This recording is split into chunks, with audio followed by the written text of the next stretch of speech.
అందరికీ వందనములు.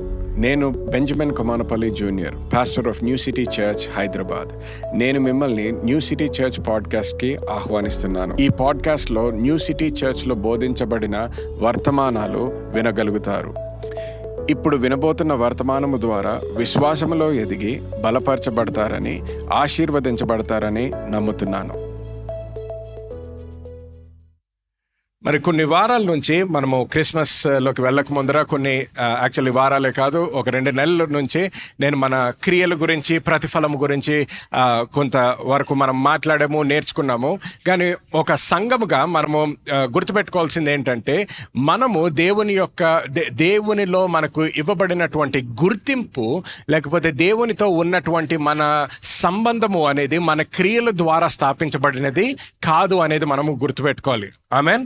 సో మనకి దేవుని యొక్క రాజ్యంలో దేవుని యొక్క కృప గురించి సరిగ్గా అర్థం చేసుకోవాలి. అంత మాత్రమే కాదు, మనకి ఇవ్వబడిన బాధ్యతలు, లేకపోతే మనము చేయాల్సినటువంటి మంచి క్రియల గురించి కూడా తెలుసుకోవాలి. కృప ద్వారా ఏమి పొందుకుంటామో అంత మాత్రమే కాదు, మనము చేసేటటువంటి క్రియల ద్వారా ఎటువంటి ప్రతిఫలము కూడా పొందుకుంటామో సరిగ్గా అర్థం చేసుకోవాలి.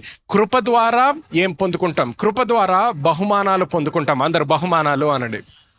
అంత మాత్రమే కాదు, కానీ మన క్రియల ద్వారా ప్రతిఫలము పొందుకుంటాం. అందరూ ప్రతిఫలము అనండి. ప్రతిఫలం. సో ఒక్కొక్కసారి ఎక్కడ మనకి సమస్య వస్తుందంటే, ఎక్కడైతే మనము ప్రతిఫలము పొందుకోవాలో అక్కడ ఒక్కొక్కసారి మనము కృప కొరకు వెతుకుతుంటాం, లేకపోతే కృప ద్వారా ప్రతిఫలము పొందుకోవాలని ప్రయత్నిస్తుంటాం.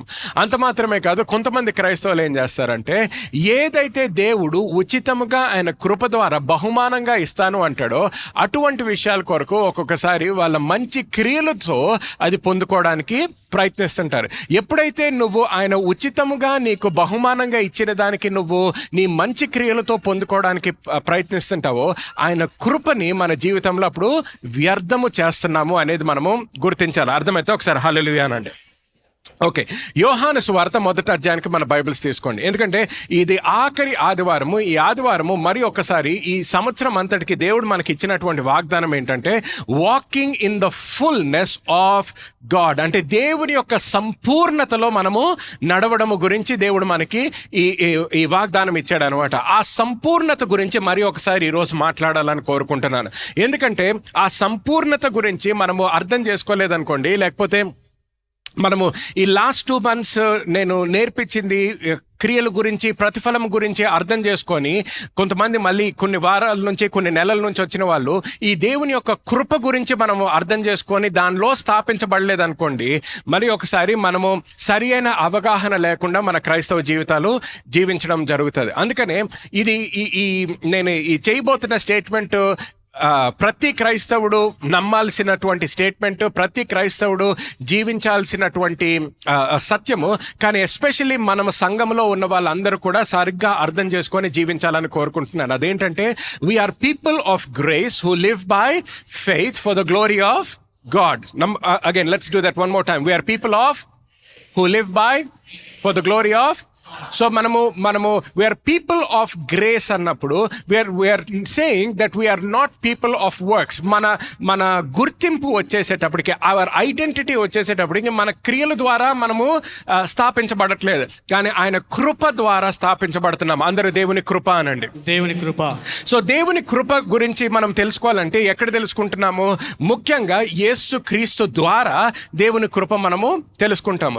యోహాను సువార్త 1వ అధ్యాయం, యాక్చువల్గా 1వ వచనము నుంచి 18వ వచనం వరకు మీరు సరిగ్గా చదవగలిగితే, దాని మీద మీరు ధ్యానించగలిగినట్లయితే అనేకమైన అద్భుతమైన మర్మములు, ఇంకా సత్యములు మీరు తెలుసుకోగలరు. అంత మాత్రమే కాదు, దాని తర్వాత ఇప్పుడు సమయం లేదు కాబట్టి 1వ వచనం నుంచి చదవను, కానీ డైరెక్ట్గా మనము let's go to verse 14 please. 14వ వచనం చదువుదాం, చూడండి. ఆ వాక్యము శరీరధారి అయి కృపాసత్య సంపూర్ణుడుగా మన మధ్య నివసించెను. హల్లెలూయా. ఇక్కడ చూడండి, ఇంగ్లీష్లో ఏమని ఉంటుందంటే, the word became flesh and dwelt among us. వాక్యం ఏమైందంట? శరీరధారి అయ్యి శరీరధార అవ్వడం మనం చూస్తున్నాం అనమాట. The word became flesh or God became flesh and dwelt among us. So when the word became flesh or వాక్యము శరీరధార అయినప్పుడు ఎవరయ్యారు? అది యేసుక్రీస్తు అనమాట. సో యేసుక్రీస్తు గురించి మాట్లాడుతున్నాం. 16వ వచనం వచ్చేసేటప్పటికి and of his fullness we have all received. 16 చదవండి. ఆయన పరిపూర్ణతలో నుండి. గమనించండి, ఆయన పరిపూర్ణత అంటే ఎవరి పరిపూర్ణత? గట్టిగా చెప్పండి. యేసుక్రీస్తు యొక్క పరిపూర్ణత గురించి మాట్లాడుతున్నాం. సో ఆయన పరిపూర్ణత నుంచి మనం ఏం పొందుకున్నామంట? కృప. మందరము కృప వెంబడి కృపను పొందితిమి. కృప వెంబడి కృప పొందితిమి. సో యేసుక్రీస్తు యొక్క పరిపూర్ణత ద్వారా మనం అన్నిటికన్నా ముఖ్యంగా ఏం పొందుకున్నాము? కృప పొందుకున్నాం, ప్రతిఫలము పొందుకోలేదు. సో కృప పొందుకున్నాం అనమాట. సో అన్నిటికన్నా ముఖ్యంగా గుర్తుపెట్టుకోవాల్సింది ఏంటంటే వాక్యము ద్వారా అన్ని సృష్టింపబడ్డాయని మనం చూస్తాం. అదే అధ్యాయంలో యోహాను సువార్త 1వ అధ్యాయము 1వ వచనం నుంచి చదివినట్లయితే, సో ఏ వాక్యము ద్వారా అన్ని సృష్టింపబడ్డాయో ఆ వాక్యమే శరీరధార ఇప్పుడు యేసుక్రీస్తుగా మనము మన కల్లారా మనము చూస్తున్నాం అనమాట. ఇప్పుడు వాక్యము వినడము మాత్రమే కాదు, వాక్యాన్ని చూస్తున్నాం. ఈ వాక్యాన్ని చూసినప్పుడు ఏం చూస్తున్నాము? ఆయన సంపూర్ణతను చూస్తున్నాము. సో దేవుని యొక్క సంపూర్ణత చూస్తున్నాము. ఆ సంపూర్ణత మనం ఎప్పుడైతే చూస్తామో, ఆ సంపూర్ణతతో ఎప్పుడైతే మనకి ఒక ఇంటరాక్షన్ అవుతుందో, ఎప్పుడైతే ఒక కలుసుకుంటామో ఆ సంపూర్ణత నుంచి మనము పొందుకునేది ఏంటి? అన్నిటికన్నా ముఖ్యంగా కృప. అందరూ కృప అనండి. సో దేవుని యొక్క కృప పొందుకుంటున్నాం. అది చెప్పగానే 17వ వచనం చదవండి. ధర్మశాస్త్రము మోషే ద్వారా అనుగ్రహింపబడెను, కృపయు సత్యమును యేసుక్రీస్తు ద్వారా కలిగెను. హల్లెలూయా. సో చూడండి, ఇప్పుడు ఆ కృప పొందుకున్నాము అంటున్నాడు. దేవుని యొక్క సంపూర్ణత చూసాము, ఆ సంపూర్ణత ద్వారా కృప పొందుకున్నాం. కృప పొందుకున్నాం అని చెప్పగానే ఇప్పుడు మళ్ళీ అంటున్నాడు, పాత నిబంధనతో కంపేర్ చేస్తున్నాడు. సో ధర్మశాస్త్రము మోషే ద్వారా వచ్చింది, కానీ యేసుక్రీస్తు ద్వారా ఏమొచ్చిందంట?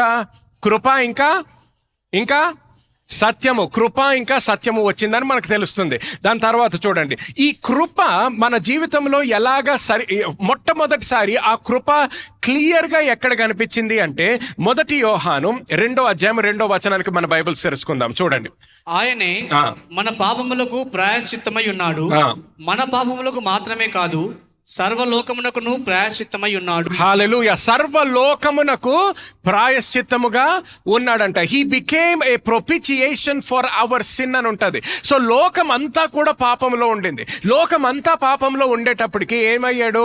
ఆయన లోక రక్షకుడుగా వచ్చాడు. కాబట్టి లోక రక్షకుడుగా లోకం అంతటికీ కూడా ఆయన ప్రాయశ్చిత్తముగా అయ్యాడంట. హల్లెలూయా. సో మొట్టమొదటిసారి దేవుని యొక్క కృప అనేది సరిగ్గా అర్థం చేసుకోవాలంటే, క్లియర్గా అర్థం చేసుకోవాలంటే, ఎటువంటి కన్ఫ్యూజన్ లేకుండా అర్థం చేసుకోవాలంటే, ఒక మానవుడు దేవుని యొక్క కృప చూస్తున్నాడంటే మొట్టమొదటిసారి క్లియర్గా ఎక్కడ చూశాడు అంటే ఆ సిలువ మీద యేసుక్రీస్తు మరణించినప్పుడు క్లియర్గా చూశాడు. హల్లెలూయా. ఎందుకు క్లియర్గా చూశాడు? ఎందుకంటే మన పాపముల కొరకు, ఆయన పాపముల కొరకు కాదు, మన పాపము కొరకు ఆయన బలిగా మార్చబడ్డాడు కాబట్టి. హల్లెలూయా. సో టైటస్ చాప్టర్ 2 verse 11కి వెళ్ళండి. ఏలయనగా సమస్త మనుషులకు రక్షణకరమైన దేవుని కృప ప్రత్యక్షమై. ఓకే, తెలుగులో చాలా షార్ట్గా ఉంటుంది, ఇంగ్లీష్లో నేను ఒకసారి చదువుతాను చూడండి. For the grace of God has come forward for the deliverance from sin and eternal salvation. దేవుని కృప ప్రత్యక్షమైంది దేని కొరకు అంటే పాపము నుండి విడుదల కొరకు, నిత్యమైన రక్షణ కొరకు. చూడండి, పాపము నుంచి విడుదల కొరకు, అంత మాత్రమే కాదు, నిత్యమైనటువంటి రక్షణ మనకి ఇవ్వడానికి దేవుని యొక్క కృప మనము చూడగలిగామంట. అందరూ హల్లెలూయా అనండి. సో గుర్తుపెట్టుకోండి, when it comes to the fullness of God, grace is the only means by which we receive the fullness of Christ. క్రీస్తు యొక్క సంపూర్ణత పొందడానికి కృప ద్వారా మాత్రమే సాధ్యము. హల్లెలూయా. కృప ద్వారా మాత్రమే సాధ్యము. సో యేసుక్రీస్తు యొక్క సంపూర్ణతలో మనము జీవించాలంటే, ఆయన సంపూర్ణత మనము పొందుకోవాలంటే, ఆయన సంపూర్ణతలో మనము ఆయన ఆశీర్వాదం మనం పొందుకోవాలంటే అది కేవలము కృప ద్వారానే మనము పొందుకోగలము. హల్లెలూయా. సో నువ్వు ఎన్ని మంచి క్రియలు చేసినా, ఎన్ని మంచి క్రియలు చేయాలని కోరుకుంటున్నా, నీ మంచి క్రియల ద్వారా మాత్రము ఆయన సంపూర్ణతలో నువ్వు జీవించలేవు, లేకపోతే నడవలేవు. నమ్మిన వాళ్ళందరూ హల్లెలూయా అనండి. సో చూడండి, సో యేసుక్రీస్తు ద్వారా సంపూర్ణత చూస్తున్నాము. యేసుక్రీస్తు ద్వారా ఆ సంపూర్ణత ద్వారా మనం ఆయన కృప పొందుకోగలుగుతున్నాము. అంత మాత్రమే కాదు, పాపము నుంచి క్షమాపణ, పాపము నుంచి విడుదల, అంత మాత్రమే కాదు, నిత్యమైనటువంటి రక్షణ. ఇది చాలా ముఖ్యం అన్నమాట. నిత్యమైనటువంటి రక్షణ మనము పొందుకోగలుగుతున్నాము. మనము పాత నిబంధనలో చూసినప్పుడు ప్రతిసారి కూడా పాపము అనేది కేవలము యూదులకున్న సమస్య కాదు. పాపము అనేది లోకములో ఉన్న వాళ్ళందరికీ ఉన్నటువంటి సమస్య. నువ్వు ఏ మతము, ఏ కులంలో నుంచున్నా, ఏ దేశంలో పుట్టి పెరిగినా, నువ్వు ఏ రంగున్నా, ఏ భాష మాట్లాడినా, ఒక మానవుడు అన్నప్పటికీ ప్రతి మానవుడికి ఉన్న సమస్య ఏంటంటే పాపము నుంచి విడుదల అనేది లేదు. సో యేసుక్రీస్తు ఎప్పుడైతే జన్మించాడో ఆయన ద్వారా కృప ఇంకా సత్యము వచ్చిందంట. ఈ కృప ఇంకా ఈ సత్యము ఎప్పుడైతే యేసుక్రీస్తు బోధించడం మొదలుపెట్టాడో అక్కడ ఉన్న ఫారిసీస్ అవ్వు, సాడ్యూసీస్ అవ్వు, మత నాయకులందరికీ కూడా కోపం ఎక్కడొచ్చేదంటే ఎప్పుడైతే యేసుక్రీస్తు బోధించేవాడో. ఎప్పుడు కూడా గమనించండి, అనేక సార్లు యేసుక్రీస్తు అంటాడు, you have heard it said but I say unto you అంటాడు. రాయబడింది మీరు చదివినారు, కానీ నేను మీతో చెప్పినది ఏమనగా అంటాడు. సో పాత నిబంధనలో ఎన్నో విషయాలు మీరు చదివారు, లేకపోతే పాత నిబంధన ప్రకారము మీ నాయకులు ఎన్నో విషయాలు మీకు బోధించారు, కానీ నేను చెప్పుతున్నాను అంటాడు. You have heard it said, ముందర మీరు ఇలా విన్నారు, కానీ నేను చెప్తున్నాను. సో మత నాయకులకి అందరికీ ఎక్కడ కోపం వచ్చేదంటే ఇప్పుడు యేసుక్రీస్తు ఏదైతే బోధిస్తున్నాడో వాళ్ళు బోధించిన దానికి ఇది ఎడిషన్గా చెప్పట్లేదు ఆయన చెప్పేదంతా కూడా వాళ్ళు బోధించిన దానికి అది కాదు. ఇప్పుడు మీరు ఒక నూతనమైనటువంటి మార్గములో నడవాలి అంటున్నాడు. వాళ్ళు ఎప్పుడైతే మీరు నూతనమైనటువంటి మార్గములో నడవాలి, ఈ నూతనమైనటువంటి సత్యములో మీరు నాటబడాలి అనేటప్పటికీ వాళ్ళ కోపం వచ్చేదన్నమాట. అందుకనే గలతీయులకు రాసిన పత్రిక కూడా మీరు గమనించినట్లయితే చాలా కోపంతో రాస్తాడు పౌలు. ఎందుకు కోపంతో రాస్తాడంటే అనేక మంది యూదులు, నంబర్ 1, యూదులు అనేక మంది యేసుక్రీస్తు మెస్సయ్యాని నమ్మలేదు, కానీ దాని తర్వాత కొంతమంది నమ్మేవారు. నమ్మినప్పుడు వేరే యూదులు ఏమనేవారు అంటే, సరే మేము కూడా యేసుక్రీస్తు రక్షకుడు అని నమ్ముతున్నాము, కానీ నువ్వు నిజంగా రక్షణలోకి రావాలి అంటే మోషే ద్వారా వచ్చిన ధర్మశాస్త్రం అంతా పాటించాలి. పాటించిన తర్వాత దానికి ఎడిషన్గా యేసుక్రీస్తు చెప్పిందంతా కూడా నువ్వు నమ్మాలి అనేవారు అనమాట. అందుకనే గలతీయులకి రాసిన పత్రికల్లో అక్కడ ఉన్న ప్రాంతంలో చాలా మంది సున్నతి విషయం వచ్చేసేటప్పటికి నువ్వు రక్షణలోకి రావాలంటే ఈ కార్యములు చేస్తేనే నువ్వు రక్షింపబడతావు అనేవాడు. అందుకనే చాలా కోపంగా పౌలు రాస్తాడు అనమాట, ఎటువంటి క్రియల ద్వారా మనం రక్షింపబడట్లేదు, కానీ కేవలము యేసుక్రీస్తు యొక్క కృపలో నువ్వు విశ్వసించినప్పుడు నువ్వు రక్షణ పొందుకుంటావు అంటున్నాడు. హల్లెలూయా. సో చూడండి, ఇటువంటి సత్యము మనకు చాలా మందికి తెలుసు, కానీ ఈరోజు మనం ఈ సంవత్సరం ముగించే సమయంలో మళ్ళొకసారి ఈ సత్యమును గుర్తుపెట్టుకొని దానిలో ఇంకా గట్టిగా స్థాపించబడాలని కోరుకుంటున్నాను. హల్లెలూయా. చూడండి, హెబ్రీయులకు రాసిన పత్రిక 9వ అధ్యాయానికి మన బైబిల్స్ తెరుచుకుందాం.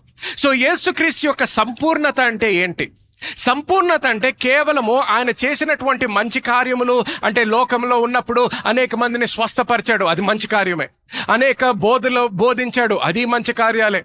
అంత మాత్రమే కాదు, ఎక్కడైతే లేమి ఉండిందో వాళ్ళకి సమృద్ధి అనుగ్రహించాడు, ఎక్కడైతే ఆందోళన ఉండిందో అక్కడ సంతోషము, శాంతి, సమాధానము విడుదల చేశాడు. ఇటువంటి కార్యాలన్నీ చేశాడు. కానీ ఇవన్నీ చేసిన తర్వాత కూడా ఈరోజు ఇప్పుడు మనం ఏదైతే చూడబోతున్నామో ఆ కార్యము చెయ్యకపోతే ఆయన పరిచర్యలో అయినా ఈ అన్ని మంచి కార్యాలు చేసిన తర్వాత కూడా ఫెయిల్ అయ్యేవాడు. అన్ని మంచి కార్యాలు చేసిన తర్వాత కూడా ఫెయిల్ అయ్యేవాడు అనమాట. సో చాలా జాగ్రత్తగా గమనిద్దాం. హెబ్రీయులకు రాసిన పత్రిక 9వ అధ్యాయానికి మన బైబిల్ తెరుచుకుందాము. Let us start reading from verse 11, 11వ వచనం నుంచి. అయితే క్రీస్తు రాబోచున్న మేలుల విషయమై ప్రధాన యాజకుడిగా వచ్చి తానే నిత్యమైన విమోచన సంపాదించి హస్తకృతము కానిది అనగా ఈ సృష్టి సంబంధము కానిదియు మరి ఘనమైనదియు పరిపూర్ణమైనదినైన గుడారము ద్వారా మేకల యొక్కయు కోడల యొక్కయు రక్తముతో కాక తన స్వరక్తముతో ఒక్కసారే పరిశుద్ధ స్థలములో ప్రవేశించెను. ఏలయనగా మేకల యొక్కయు ఎడ్ల యొక్కయు రక్తమును మైలపడిన వారి మీద ఆవు దూడ బూడిద చల్లుటయు శరీర శుద్ధి కలుగునట్లు వారిని పరిశుద్ధపరిచిన. ఓకే, అది వర్స్ 13 కదా. సో అక్కడికి ఆపుదాం. చూడండి, ఇప్పుడు ఇక్కడ మనకి 9వ అధ్యాయంలో యేసుక్రీస్తు గురించి మాట్లాడుతున్నప్పుడు ఇక్కడ he is comparing the old covenant priesthood with the priesthood of Jesus Christ. పాత నిబంధనలో ఉన్నటువంటి యాజకత్వముని ఇప్పుడు యేసుక్రీస్తు చేసిన కార్యముతో పోలుస్తున్నాడు అనమాట. సో ఇక్కడ చూడండి, పాత నిబంధనలో 11వ వచనంలో ఏమని ఉంటుందంటే, but when Christ appeared as a high priest for the better things that have to come, then through the greater and more perfect tabernacle, not made with hands, but that which is part of the material creation, he went once for all into the Holy of Holies, not by the virtue of the blood of goats and calves, but his own blood, having found and secured a complete redemption. Andaru complete redemption anandi. అది 11వ వచనంలో ఉందనుకోండి, ఒకసారి చదవండి మళ్ళీ. తానే నిత్యమైన విమోచన సంపాదించి. నిత్యమైన విమోచన, అందరూ నిత్యమైన విమోచన అనండి. సో నిత్యమైన విమోచన లేకపోతే నిత్యమైన రక్షణ గురించి మాట్లాడుతున్నప్పుడు నిత్యమైనది అనేది చాలా ముఖ్యం. ఇక్కడ నిత్యమైనది అని మనం సరిగ్గా అర్థం చేసుకోకపోతే ఆయన చేసినటువంటి కార్యము పాత నిబంధనలో ఉన్న కార్యములు లాగే మిగిలిపోతుంది అనమాట. ఇది నిత్యమైన కార్యము అని మనము గుర్తించాలి. పాత నిబంధనలో ప్రధాన యాజకుడు వెళ్ళినప్పుడల్లా కూడా ఆయన ఎవరి రక్తం తీసుకొని వెళ్ళేవాడు? పశువుల యొక్క రక్తము తీసుకొని. He took the blood of the animals. పశువుల యొక్క రక్తము తీసుకొని పరిశుద్ధ స్థలానికి వెళ్ళేవాడు అనమాట.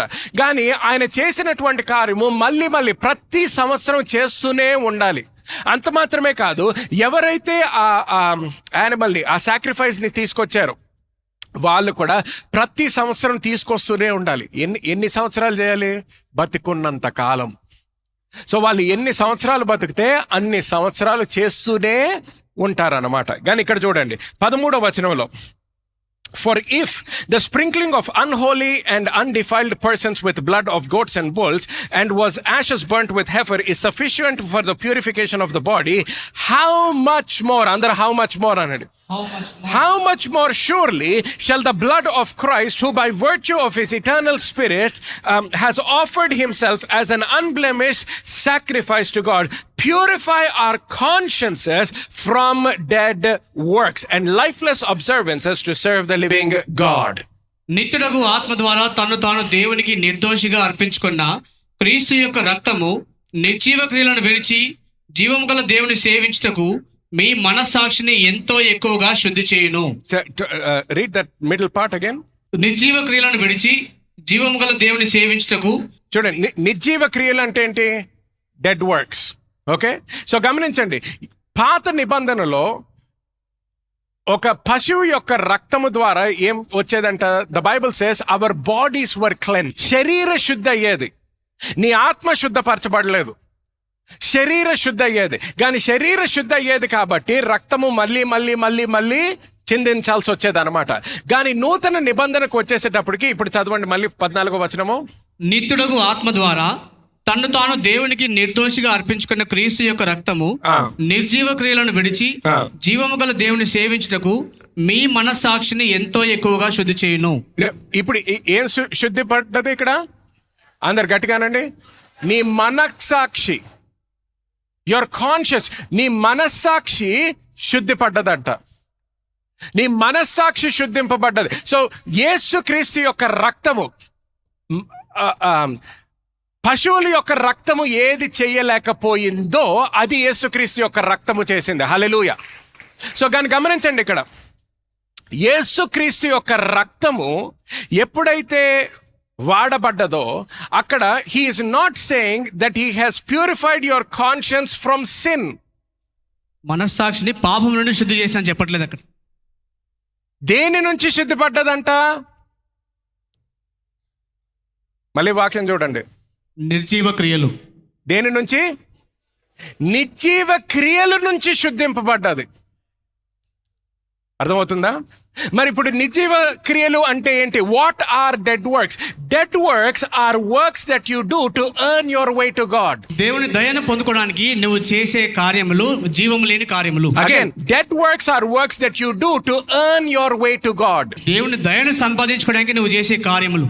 So even good works can become dead works.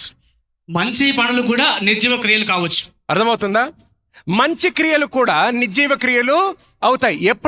ఎప్పుడైతే నువ్వు మంచి క్రియలు దేవుని యొక్క క్షమాపణ పొందుకోవడానికి ఎప్పుడైతే చేస్తావో, ఎప్పుడైతే నువ్వు మంచి క్రియలు దేవునితో సంబంధము స్థాపించబడ్డానికి కొరకు నువ్వు ప్రయత్నించి చేస్తుంటావో, అప్పుడు ఏమవుతాయి? They become dead works. నిర్జీవ క్రియలు అవుతాయంట. అర్థమవుతుందా అందరికీ? అర్థమైతే ఒకసారి హల్లెలూయా అనండి. ఓకే, అందరికి అర్థమవుతుంది కదా? సో మంచి క్రియలు ఉన్నాయి, చెడు క్రియలు ఉన్నాయి. మంచి క్రియలు కూడా నిర్జీవ క్రియలుగా మార్చబడతాయి. ఎప్పుడు నిర్జీవ క్రియలుగా మార్చబడతాయి? ఎప్పుడైతే నువ్వు మంచి క్రియలు దేవుని యొక్క క్షమాపణ పొందుకోవడానికి నువ్వు చేస్తావో, ఎప్పుడైతే మంచి క్రియలు దేవునితో సంబంధము, నీ రిలేషన్షిప్ ఎస్టాబ్లిష్ అవ్వడానికి, స్థాపించబడడానికి నువ్వు ఎప్పుడైతే చేస్తావో, మంచి క్రియలు కూడా నిర్జీవ క్రియలుగా మార్చబడతాయి అంట. నమ్మిన వాళ్ళ హల్లెలూయా అనండి. ఓకే, సో ఇప్పుడు చూడండి. సో నీ మనస్సాక్షి దేని నుంచి శుద్ధింపబడుతుంది? పాపము నుంచి కాదు, పాపము నుంచి కాదు, నిర్జీవ క్రియల నుంచి శుద్ధింపబడుతుంది. వర్స్ 15. ఈ హేతువు చేత మొదటి నిబంధన కాలంలో జరిగిన అపరాధముల నుండి విమోచనము కలుగుటకై ఆయన మరణమును పొందినందున పిలువబడిన వారు నిత్యమైన స్వాస్థ్యమును గూర్చిన వాగ్దానము పొందు నిమిత్తము ఆయన క్రొత్త నిబంధనకు మధ్యవర్తి అయి ఉన్నాడు. ఆయన క్రొత్త నిబంధనకు మధ్యవర్తి అయి ఉన్నాడు. ఇంగ్లీష్ లో ఒకసారి చదువుతాను చూడండి. Christ the Messiah is there for the negotiator and mediator of an entirely new agreement. అందరూ న్యూ అగ్రిమెంట్ అనండి. New agreement. సో గమనించండి, ఇప్పుడు యేసుక్రీస్తు మన కొరకు పరిశుద్ధ స్థలముకి వెళ్ళాడు కాబట్టి, వెళ్తున్నప్పుడు ఒక ప్రీస్ట్ గా, ఒక యాజకుడిగా మాత్రమే వెళ్ళట్లేదంట. ఇక్కడ he is negotiating and mediating a new agreement. చూడండి, బిజినెస్ వ్యాపారం చేసేటప్పుడు ఒక్కొక్కసారి మన కొరకు ఇంకొక వ్యక్తిని, ఒక లాయర్ని పంపిస్తారు ఒక్కొక్కసారి మీడియేట్ చేయడానికి. సో ఆ డీల్ చేసేటప్పుడు ఆ మధ్య వ్యక్తిగా వెళ్తున్నప్పుడు ఏం చేస్తున్నారు? ఆ కొత్త అగ్రిమెంట్ ఎప్పుడైతే రెండు బిజినెస్ మధ్యలో సైన్ చేస్తున్నారో, నీకు అనుకూలంగా ఉండేటట్టు వాళ్ళు సైన్ చేపిస్తారన్నమాట. నీకు అనుకూలంగా ఉండేటట్టు వాళ్ళు నెగోషియేట్ చేయాలి. సో ఇప్పుడు యేసుక్రీస్తు వెళ్ళినప్పుడు, యేసుక్రీస్తు నీ కొరకు నా కొరకు వెళ్ళాడంట. హల్లెలూయా. నీ కొరకు నా కొరకు వెళ్ళినప్పుడు చూడండి ఇక్కడ ఏమవుతుందో. ఇక్కడ వర్స్ 15 మళ్ళీ ఒకసారి చదువుతాను. He went as a mediator for an entirely new agreement so that those who are called and offered it may receive the fulfillment and promised everlasting inheritance, since a death has taken place which rescues and delivers and redeems them from the transgressions committed under the old or first agreement. So గమనించండి, ఇప్పుడు యేసుక్రీస్తు ఆయన రక్తముతో వెళ్ళాడు కాబట్టి ఒక నూతన నిబంధన స్థాపిస్తున్నాడంట. హల్లెలూయా. సో పాత నిబంధనలో ఎంతమంది యాజకులు వెళ్ళినా కూడా వాళ్ళ రక్తంతో వెళ్ళలేదు. వాళ్ళ రక్తంతో ఎందుకన్నా వెళ్ళినా కూడా వాళ్ళ రక్తం పనిచేసేది కాదు. సో ఎవరు కూడా అగ్రిమెంట్ని మార్చే శక్తి ఎవరికీ లేదు. కానీ ఎప్పుడైతే యేసుక్రీస్తు నీ కొరకు నా కొరకు ప్రాయశ్చిత్తముగా మారి ఎప్పుడైతే ఆయన రక్తముతో వెళ్ళాడో, ఇప్పుడు ఆయన అగ్రిమెంట్ మార్చేటటువంటి శక్తి ఆయనలో ఉన్నది. హల్లెలూయా. సో గుర్తుపెట్టుకోండి, ఇప్పుడు అగ్రిమెంట్ ఎలా మార్చాడంట? చాలా జాగ్రత్తగా చూడండి. వర్స్ 15 మళ్ళీ ఒకసారి పెట్టండి నాకు ఇంగ్లీష్లో. వర్స్ 15 లాస్ట్ పార్ట్ ఇక్కడ చూడండి. Okay, since a death has taken place which rescues and delivers and redeems them. ఎక్కడి నుంచి మనకి విమోచన వస్తుందో చూడండి. Okay, from the transgressions committed under the old agreement. So చూడండి, నీకు దేని నుంచి విమోచన వచ్చింది? ఏ అపరాధమైతే నువ్వు చేశావో, ఏ పాపములో అయితే నువ్వు పాల్గొన్నావో, దానికి రావాల్సినటువంటి శిక్ష నుంచి నీకు విమోచన వచ్చిందంట. హల్లెలూయా. కానీ గుర్తుపెట్టుకో, చాలామంది ఇక్కడ హల్లెలూయా అన్నా కూడా మీరేమనుకుంటారంటే ఇది నిత్యమైన విమోచన కాదనుకుంటారు. చాలామంది క్రైస్తవులు ఏమనుకుంటారంటే విమోచన వచ్చింది, విమోచన ఎప్పుడు వరకు వచ్చింది? నేను మళ్ళీ పాపం చేసే వరకే విమోచన వచ్చింది అనుకుంటారు.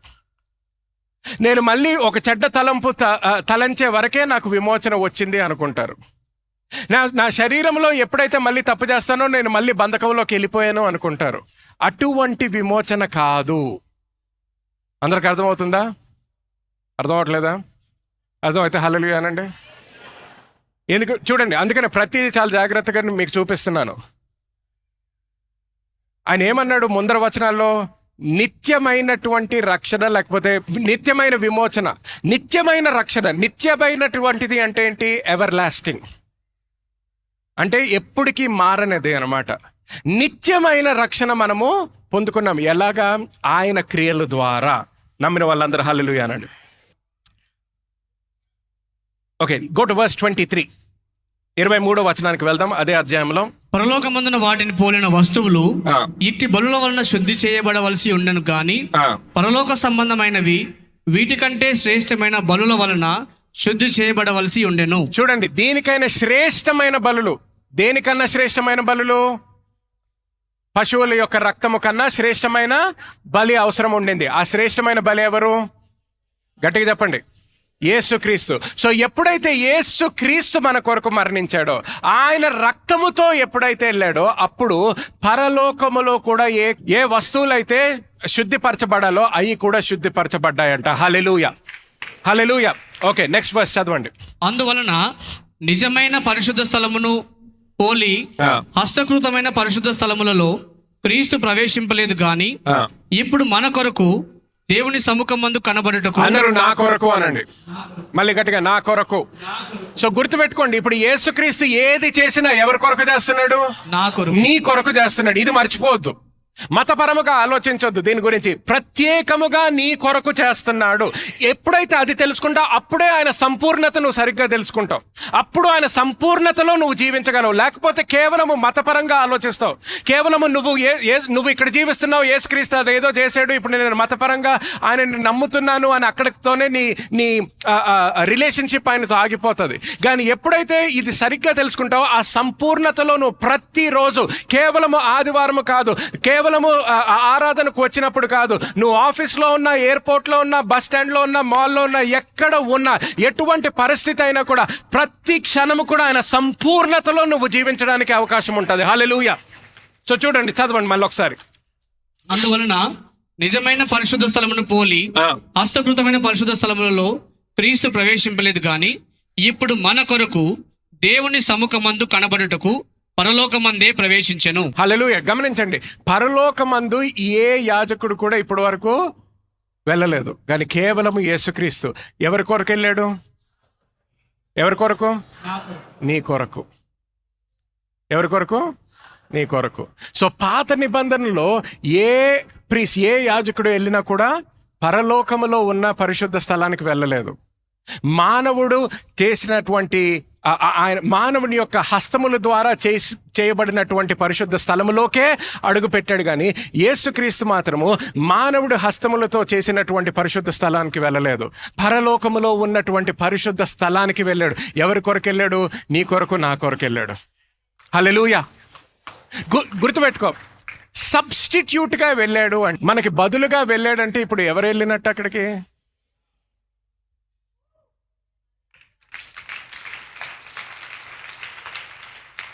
అర్థమవుతుందా? నువ్వు వెళ్ళినట్టు అక్కడికి. ఆయన నీకు బదులుగా వెళ్ళాడు. హల్లెలూయా. చూడండి, నెక్స్ట్ వర్స్ చదవండి.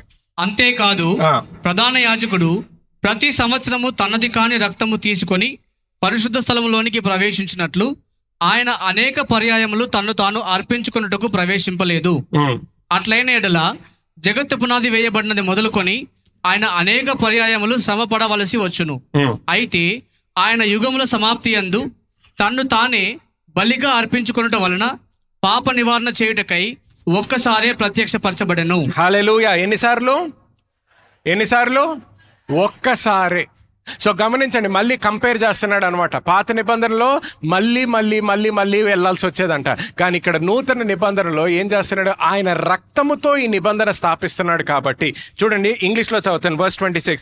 But as it is now, he has once for all at the consummation and close of the ages appeared to put away and abolish sin by his sacrifice.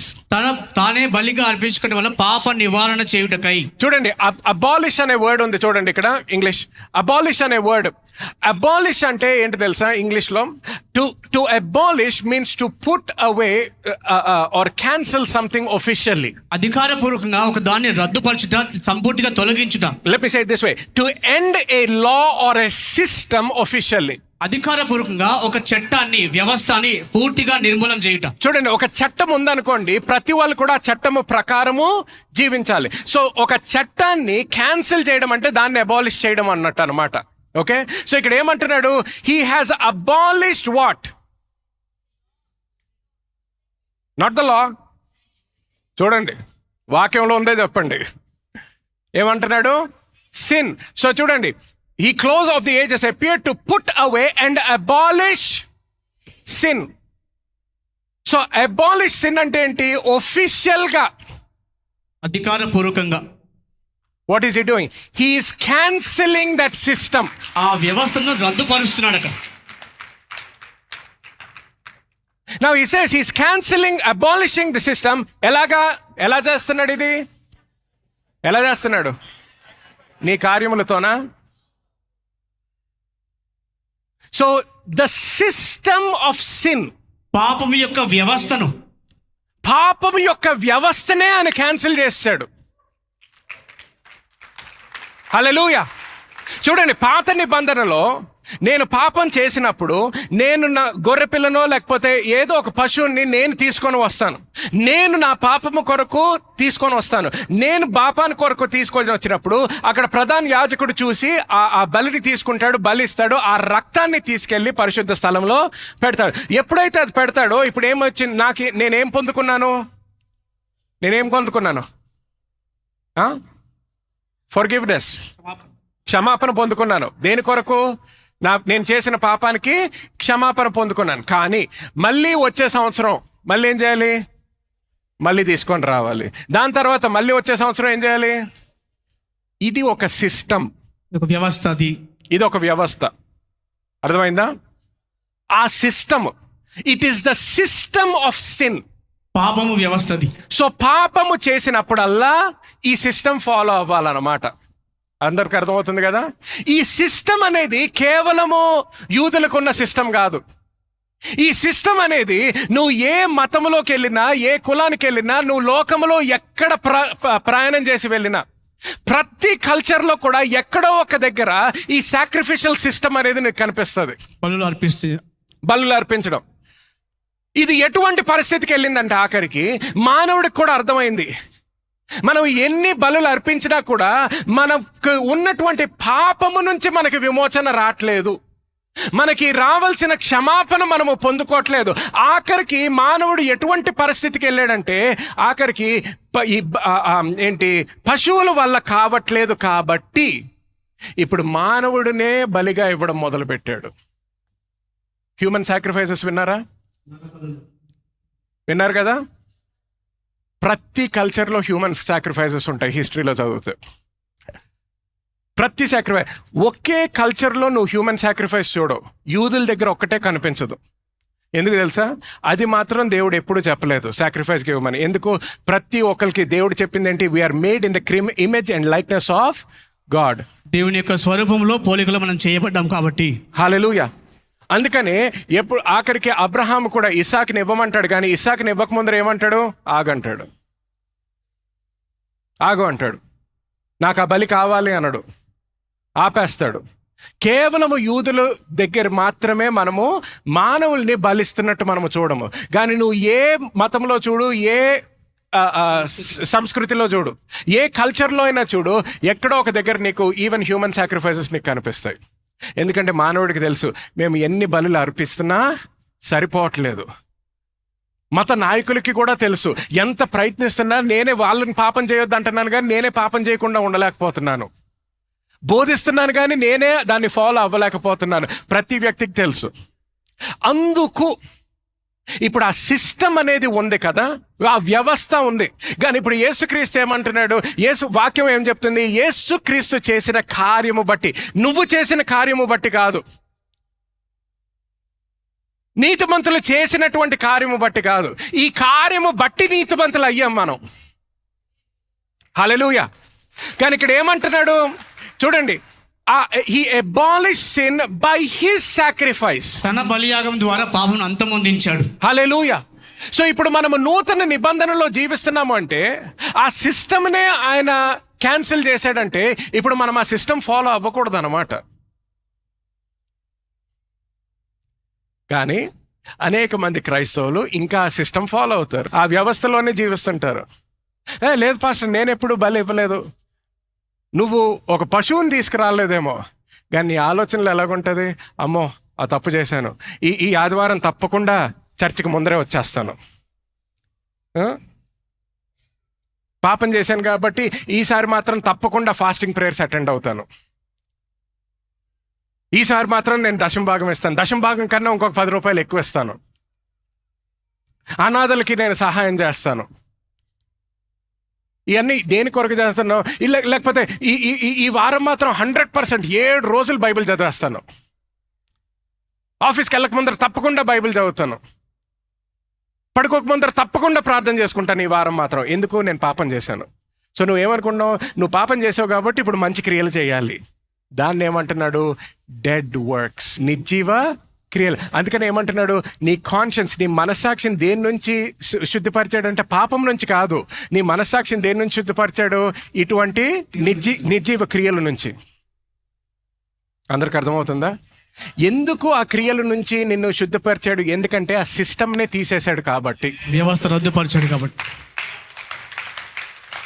ఇది ఆయన సంపూర్ణత, ఇది యేసుక్రీస్తులో ఉన్న సంపూర్ణత. ఈ సంపూర్ణత నువ్వు ఎక్కడ కూడా పొందుకోలేవు. యేసుక్రీస్తులో మాత్రమే ఈ సంపూర్ణత పొందుకోగలుగుతావు. స్వస్థత యేసుక్రీస్తు లేకుండా కూడా స్వస్థత పొందుకోగలుగుతావు.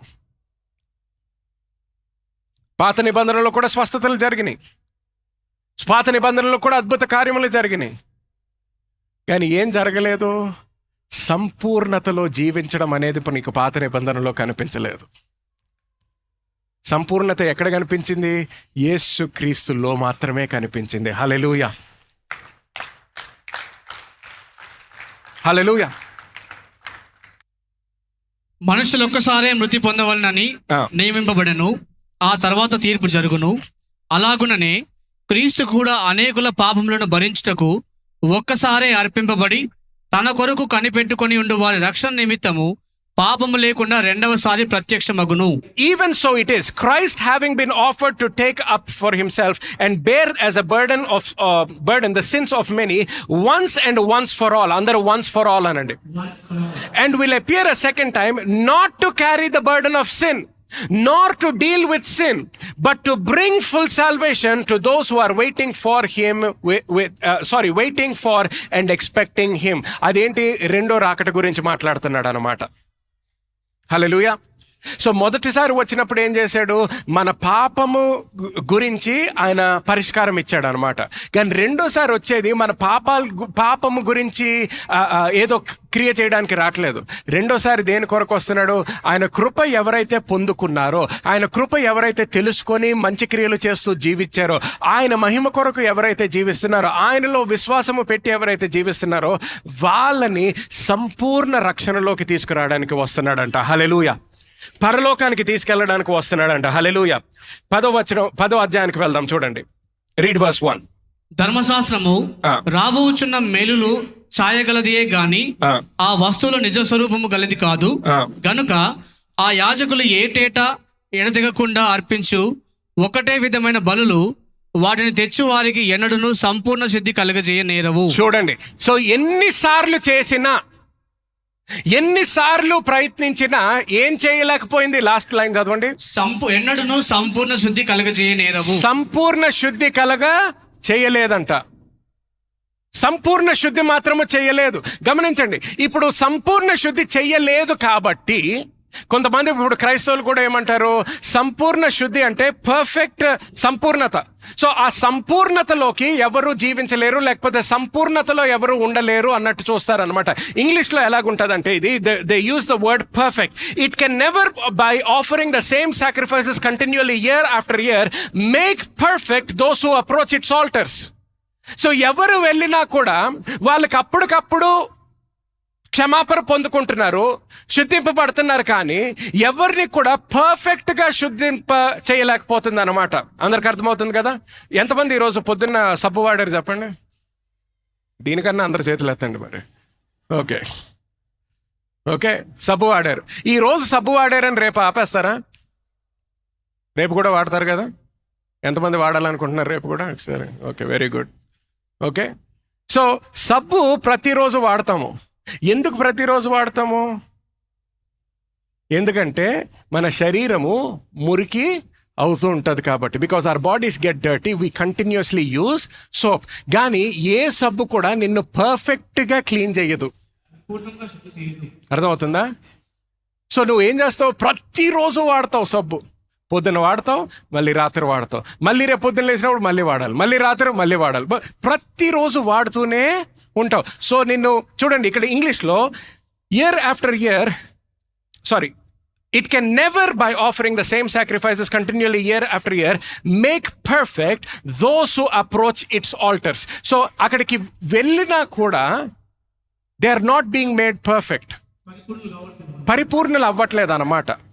సో పరిపూర్ణులు అవ్వట్లేదు కాబట్టి చాలామంది ఏమంటారు? ఎవ్వరు పరిపూర్ణులు కాదు అంటారు. కానీ గమనించండి, నెక్స్ట్ వర్స్ చదవండి. అలాగు చేయగలిగిన ఎడల సేవించు వారు ఒక్కసారే శుద్ధపరచబడిన తర్వాత వారి మనసాక్షికి పాప జ్ఞప్తి ఇకను ఉండదు కనుక వాటిని అర్పించుట మానుదురు కదా. నెక్స్ట్, అయితే ఆ బలులు అర్పించుట చేత ఏటేటా పాపములు జ్ఞాపకమునకు వచ్చుచున్నవి. ఏలయనగా ఎడ్ల యొక్కయు మేకల యొక్కయు రక్తము పాపములను తీసివేయుట అసాధ్యము. Okay, read that verse one more time, verse 3. అయితే ఆ బలులు అర్పించుట చేత ఏటేటా పాపములు జ్ఞాపకమునకు వచ్చుచున్నవి. ఏం జ్ఞాపకం వస్తుందంట? ఏం జ్ఞాపకం వస్తుంది? పాపము జ్ఞాపకం వస్తుందంట. సో దేవుని యొక్క పరిశుద్ధ స్థలానికి వాళ్ళు వస్తున్నారు, ఆల్టర్ దగ్గరికి వస్తున్నారు, కానీ వచ్చినప్పుడల్లా దేవుని యొక్క కనికరంకు తెలియట్లేదు వాళ్ళకి, దేవుని యొక్క కృప తెలియట్లేదు, దేవుని యొక్క ఫర్గివ్నెస్ తెలియట్లేదు. కానీ ఏం తెలుస్తుంది వాళ్ళకి? పాపము మాత్రమే తెలుస్తుందంట. ఇది సిస్టమ్, ఇది వ్యవస్థ. సో పాపం చేసినప్పుడల్లా నీకు పాపం గుర్తొస్తుంది. అంత మాత్రమే కాదు, మళ్ళీ దేవుని సన్నిధికి వచ్చినప్పుడల్లా ఏం గుర్తొస్తుందంట? మళ్ళీ పాపమే గుర్తొస్తుంది. ఏం గుర్తు రావట్లేదు? దేవుడు గుర్తు రావట్లేదు ఇందులో. సో ఏమైపోతుంది? ఇది ఒక సిస్టమ్ కాబట్టి, ఇది ఒక రిలేషన్షిప్ కాదు, ఒక సంబంధం కాదు, కానీ కేవలం ఈ కార్యం చేయాలి, ఈ కార్యం చేయాలి.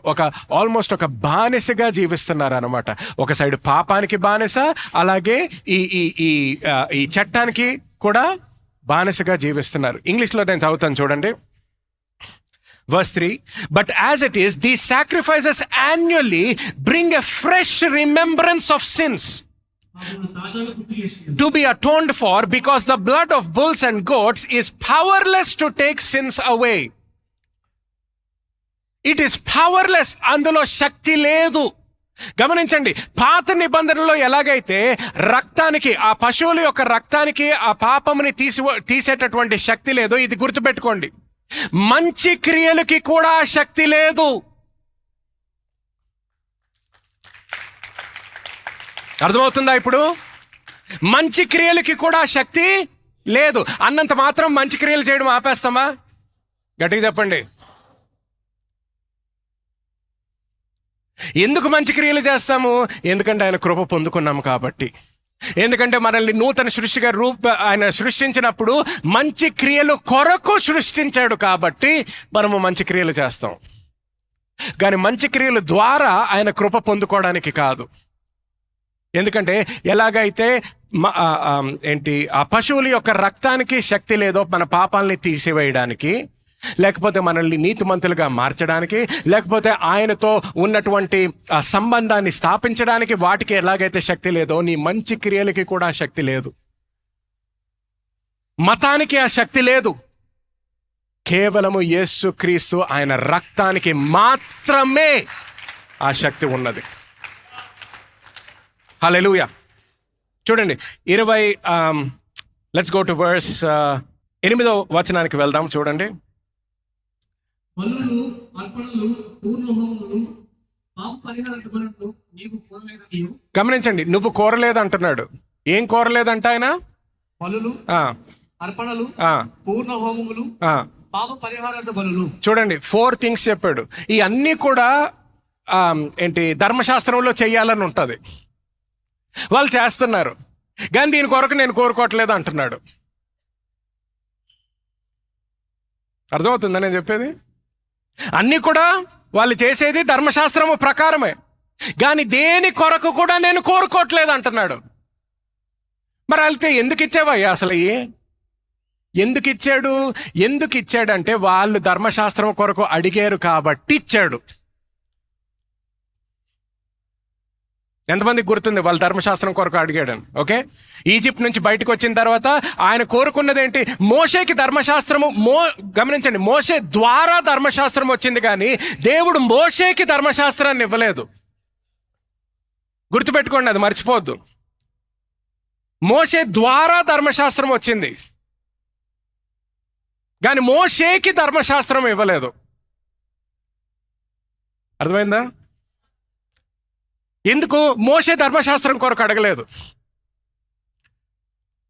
మోషే ఎప్పుడైతే నేను నీతో మాట్లాడతానంటే వెళ్ళి కూర్చున్నాడు, విన్నాడు. కానీ ఇజ్రాయేల్ దేశం ఏమన్నది? నేను నా ప్రజలతో మాట్లాడతానంటే మాకొద్దు, మాకు ఆయన సన్నిధి వద్దు, మాకు ఆయన మాటలు వద్దు. మాకు కూడా ఈజిప్ట్లో ఉన్న దేవతలకి దేవుళ్ళు ఎలాగైతే రూల్స్ ఇచ్చారో, ఎలాగైతే ధర్మశాస్త్రం ఇచ్చారో, ఒక లా చట్టం ఎలాగ ఇచ్చారో మాకు కూడా అలాగే ఇచ్చేసేయి, సరిపోతుంది, మేము దాని ప్రకారం జీవిస్తాము అన్నారు ఇజ్రాయేల్ దేశం. ఎప్పుడైతే అలాగన్నారో అప్పుడు ధర్మశాస్త్రం ఇచ్చాడు. ఎప్పుడైతే ఆ ధర్మశాస్త్రం ఇచ్చాడో ఆయనకి తెలుసు వీళ్ళు పాపములో జీవిస్తారు. పాపములో జీవిస్తే నేను నీతిమంతుడని అయినప్పుడు పాపానికి శిక్ష ఉండాలి, కానీ వాళ్ళని శిక్షించడము ఆయనకి ఇష్టము లేదు. కాబట్టి ఆయన ఏమన్నాడు? బలులు ఇచ్చేటటువంటి సిస్టమ్, ఆ వ్యవస్థను అక్కడ వాళ్ళకి ఇచ్చాడు అన్నమాట. అక్కడ ఆ సిస్టమ్ని ఎస్టాబ్లిష్ చేశాడు. సో వాళ్ళు బలులు ఇవ్వడం మొదలుపెట్టారు. కానీ ఇక్కడ ఏమంటున్నాడు చూడండి మళ్ళీ ఒకసారి. ఆ బలులు, అటువంటి అర్పణలు, ఆ బలులు అర్పణలు, పూర్ణ హోమములు, పాప పరిహారార్థ బలులు నేను కోరలేదు అంటున్నాడు. నేను కోరలేదు అయ్యి, కానీ మీరు అడిగారు కాబట్టి నేను ఇలా చేయాల్సి వచ్చింది అంటున్నాడు. చూడండి తర్వాత, అవి నీకు ఇష్టమైనవి కావని పైన చెప్పిన తర్వాత ఆయన నీ చిత్తము నెరవేర్చుటకు ఇదిగో నేను వచ్చి ఉన్నానని చెప్పుచున్నాడు. ఇవన్నీ ధర్మశాస్త్రము చొప్పున అర్పింపబడుచున్నవి. ఆ రెండవ దానిని స్థిరపరచుటకు, రెండో దాని అంటే నూతన నిబంధన అన్నమాట, నూతన అగ్రిమెంట్. దాన్ని స్థిరపరచుటకు మొదటి దానిని కొట్టివేయుచున్నాడు. మొదటి దాన్ని ఏం చేశాడంట? మళ్ళీ చెప్పండి, ఎక్కడ రాసుంది ఇది? బైబిల్లోనా? బైబిల్లో రాసుందా? గట్టిగా చెప్పండి. బైబిల్లో రాసుంటుంది ఏంటి? నిజము, సత్యము, అవునా? సో ఏమంటున్నాడు ఇక్కడ చూడండి. ఇక్కడే మత నాయకులకి కోపం వచ్చింది, ఇక్కడే వాళ్ళకి ఇరిటేషన్ వచ్చింది. ఇన్ని సంవత్సరాలు, 1000 సంవత్సరాలు మేము ధర్మశాస్త్రం ప్రకారం జీవిస్తుంటే నువ్వేమంటున్నావు ఇప్పుడు? నువ్వు ఇలాగే విన్నారు కానీ అని ఈయన బోధించడం మొదలుపెట్టాడు. అక్కడ వాళ్ళకి కోపం వచ్చింది. మళ్ళీ చదవండి అది. నీ చిత్తం నెరవేర్చుటకు ఇదిగో నేను వచ్చి ఉన్నాను చెప్పుచున్నాడు. ఇవన్నీ ధర్మశాస్త్రం చొప్పున అర్పింపబడుచున్నవి. ఆ రెండవ దానిని స్థిరపరచుటకు మొదటి దానిని కొట్టివేయుచున్నాడు. నెక్స్ట్, యేసుక్రీస్తు యొక్క శరీరము ఒక్కసారియే అర్పింపబడుట చేత ఆ చిత్తమును బట్టి మనము పరిశుద్ధపరచబడి ఉన్నాము. మనం ఏమై ఉన్నాము? గట్టిగా చెప్పండి. పరిశుద్ధపరచబడ్డాము. ఎలా పరిశుద్ధపరచబడ్డాం? మన క్రియల ద్వారానా? మళ్ళీ గట్టిగా చెప్పండి. లేదు, ఆయన మనల్ని పరిశుద్ధిగా మార్చాడు, పరిశుద్ధులుగా చేశాడు. హల్లెలూయా. సో నంబర్ 1 అందరూ కూడా నేను పరిశుద్ధుడును. హల్లెలూయా. Next continue. మరియు ప్రతి యాజకుడు దినదినము సేవ చేయొచ్చు పాపములను ఎన్నటికి తీసివేయలేని ఆ బలులనే మాటి మాటికి అర్పించుచు ఉండును. ఈయన అయితే పాపముల నిమిత్తమై సదాకాలము నిలుచు ఒక్క బలిని అర్పించి, సదాకాలం, అందరు సదాకాలం అనండి. సదాకాలం అంటే ఎంతకాలం? అర్థమైంది కదా? It is for ever and ever. సదాకాలము నిలుచు ఒక్క బలిని అర్పించి. ఎన్ని బలులు? ఒక్క బలి. సో నువ్వు ఇంకొక బలి తీసుకురావద్దు, నువ్వు బలి ఇవ్వడానికి ప్రయత్నించొద్దు, నీ మంచి కార్యం ఇంకొక బలి అనుకోవద్దు. అర్థమవుతుందా? నీ మంచి కార్యం ఇంకొక బలి అనుకోవద్దు. ఆయన ఒక్క బలితో చేయాల్సిన కార్యం అంతా కూడా చేశాడు.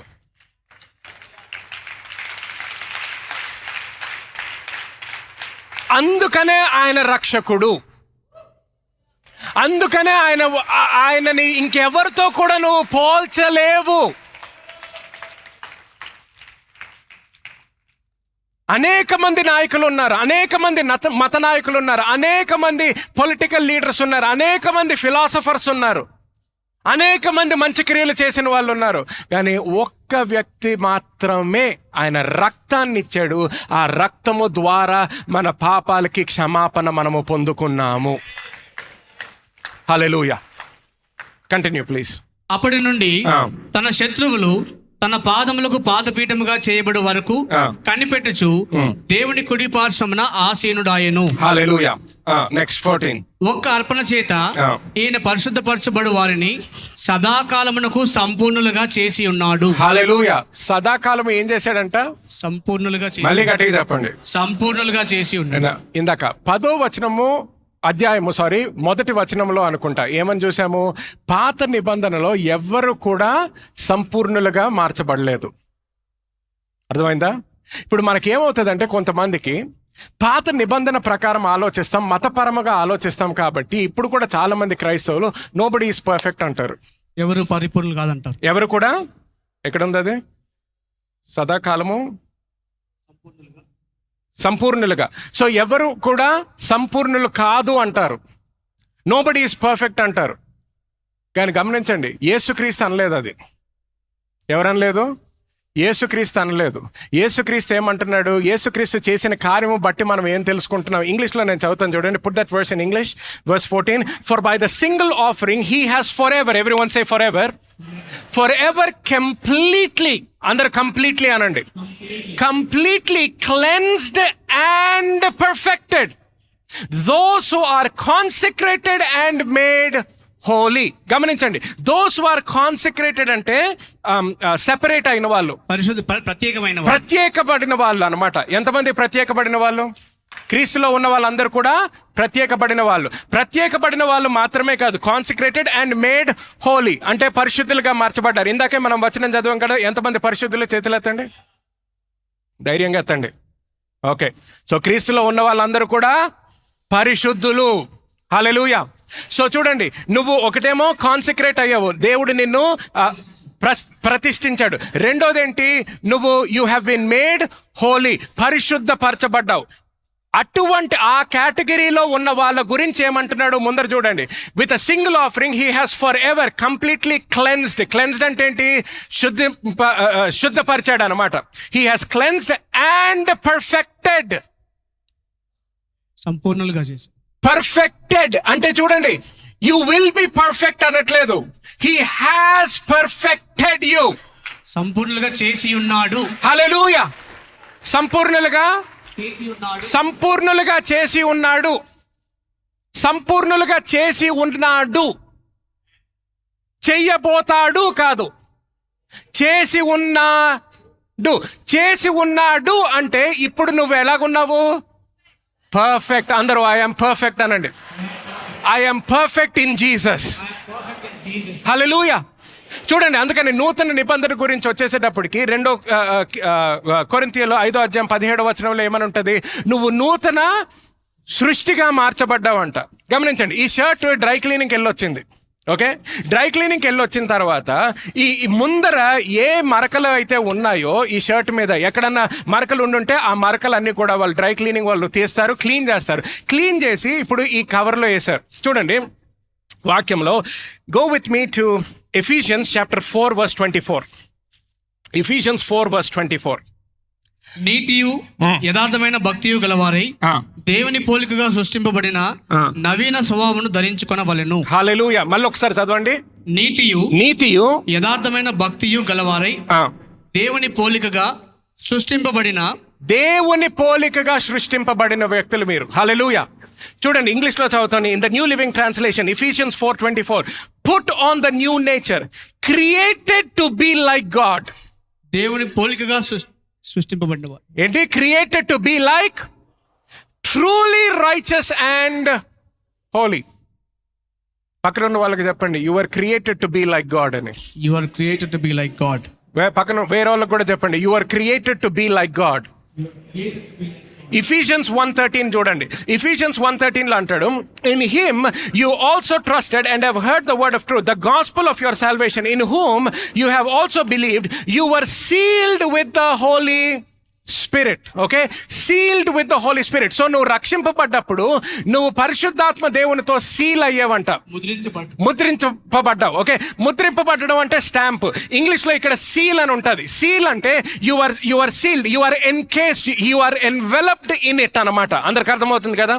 సో చూడండి, ఈ షర్ట్ కి ముందర మురికుండింది, కానీ ఎప్పుడైతే డ్రై క్లీనింగ్కి వెళ్ళిందో వాళ్ళు క్లీన్ చేశారు. క్లీన్ చేయడం మాత్రమే కాదు, మళ్ళీ మా దగ్గరికి వచ్చే వరకు కూడా ఈ కవర్లో సీల్ చేసి పంపించారన్నమాట. మనము నూతన సృష్టిగా మార్చబడ్డప్పుడు కూడా ఆయన ఏమంటున్నాడు, మనల్ని అంత నూతనంగా మార్చాడు. నూతనంగా మార్చడం మాత్రమే కాదు, మనల్ని పరిశుద్ధాత్మ దేవునితో సీల్ చేశాడంట. హల్లెలూయా. ఇప్పుడు గుర్తుపెట్టుకోండి, నువ్వు పరిశుద్ధాత్మ దేవునితో సీల్ అయిన తర్వాత నువ్వు ఈ షర్ట్ ఎలాగైతే ఈ కవర్లో ఉందో అలాంటి జీవితము నువ్వు జీవిస్తున్నావు. నువ్వు ఇప్పుడు ఈ షర్ట్ మామూలుగా ఎక్కడైనా వెళ్తున్నప్పుడు ఇలాగ మురికిలో పడ్డది అనుకోండి, ఎవరన్నా వచ్చి తొక్కుకుంటా వెళ్ళిపోయారు.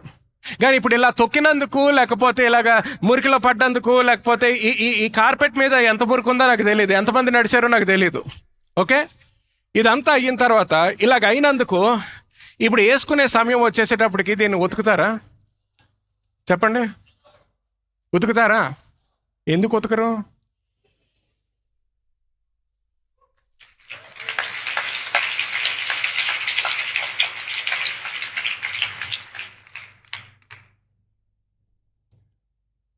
ఎందుకు ఉతకక్కర్లేదంటే ఆయన చేసిన కార్యము కాబట్టి. ఇప్పుడు చూడండి, మీ ఇంట్లో బట్టలు ఉతుక్కుంటారు కదా, ఉతుక్కున్న తర్వాత ఇలాగ సీల్ చేసుకుంటారా? మీరు సీల్ చేసుకోరు.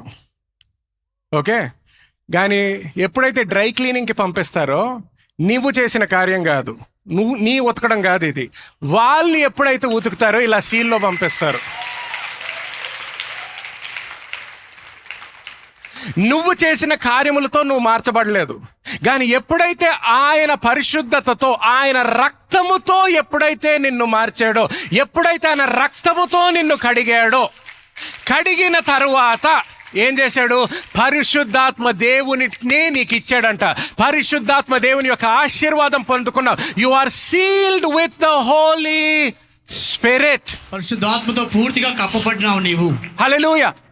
నువ్వు గుర్తుపెట్టుకోండి. కానీ పాస్టర్ గారు, మరి ఒక్కొక్కసారి అటు ఇటు వెళ్ళినప్పుడు మనకి ఏదన్నా అంటుకుంటుంది కదా మన జీవితంలో, పాపం అంటుకున్నప్పుడు, ఎలాగా అది చేసినప్పుడు. గుర్తుపెట్టుకో, నీ జీవితంలో నువ్వు ఎప్పుడైతే క్రీస్తులో జీవిస్తున్నావు అనేది గుర్తుపెట్టుకోవాలి నువ్వు.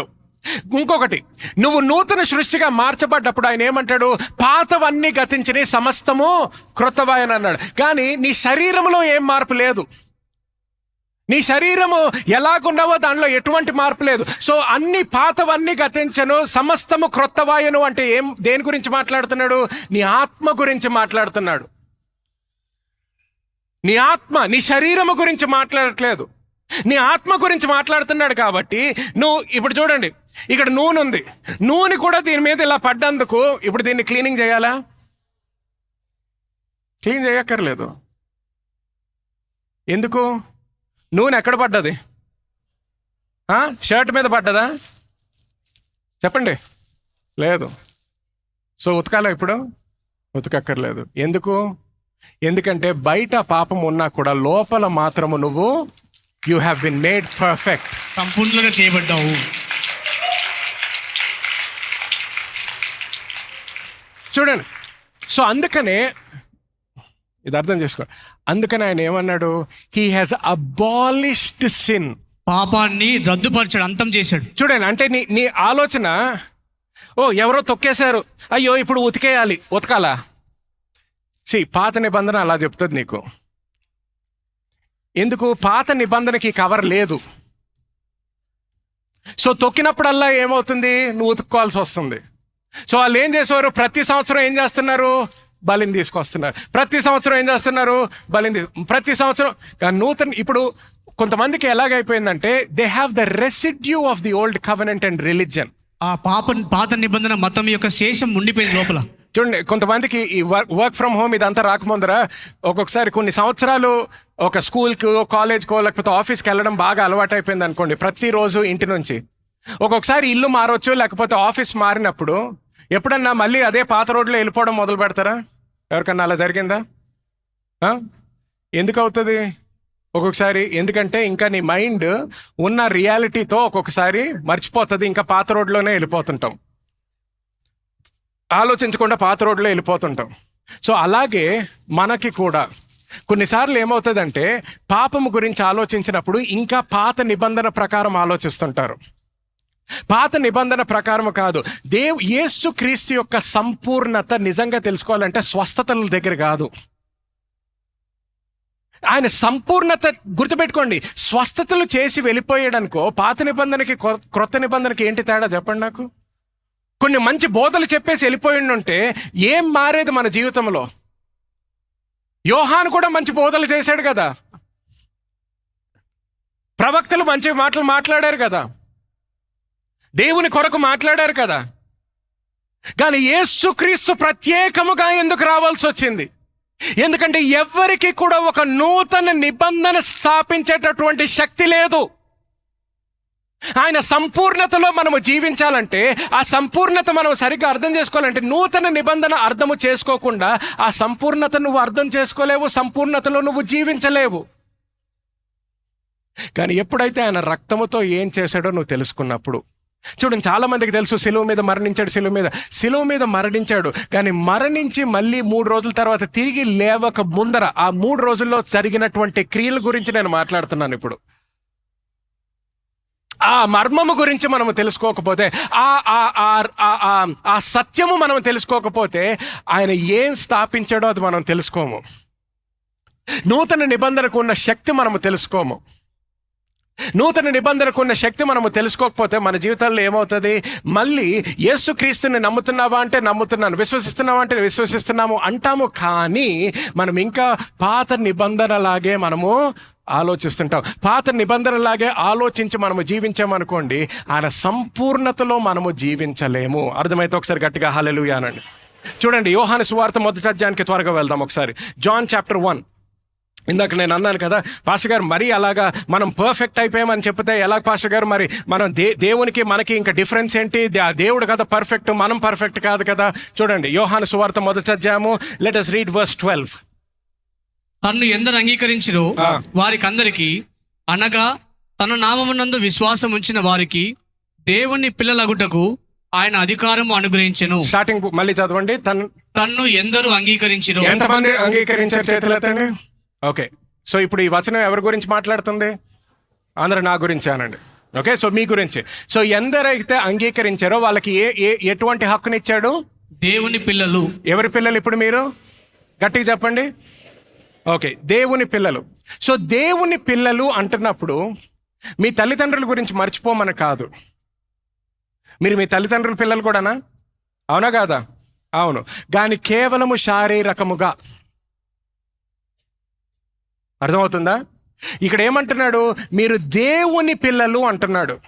సో దేవుని పిల్లలు అంటే దేని గురించి మాట్లాడుతున్నాడు? ఆత్మ గురించి మాట్లాడుతున్నాడు అనమాట. సో ఈ దేవుని పిల్లల గురించి మాట్లాడుతున్నప్పుడు 13వ వచనం చదవండి ఇప్పుడు. వారు దేవుని వలన పుట్టిన వారే గాని రక్తము వలన అయినను, శరీర ఇచ్చల వలన అయినను, మనుషేచ్ఛల వలన పుట్టిన వారు కారు. సో గమనించండి, ఈ నూతన సృష్టి గురించి వచ్చేసేటప్పటికి ఇది ఎప్పుడు మర్చిపోద్దు. సో నువ్వు దేవునితో నూతన సృష్టిగా పుట్టినప్పుడు, number 1, is not Born of blood, రక్తము వలన పుట్టినది కాదు. తర్వాత శారీర ఇచ్చ వలన పుట్టినది కాదు. తర్వాత మనుష్య ఇచ్చ వలన పుట్టినది కాదు అంటున్నాడు. You are not born out of blood, not born from the will of the flesh, nor the will of man, but you are born of God. దేవుని వలన పుట్టిన వారే. ఎవరి వల్ల? ఎవరి వలన? దేవుని వలన. సో నీకు జన్మనిచ్చింది ఎవరు? ఆత్మలో ఎవరిచ్చారు? దేవుడు పర్ఫెక్టా? సో దేవుడు నీకు జన్మనిచ్చాడంటే ఎటువంటి వ్యక్తికి ఇస్తాడు? అది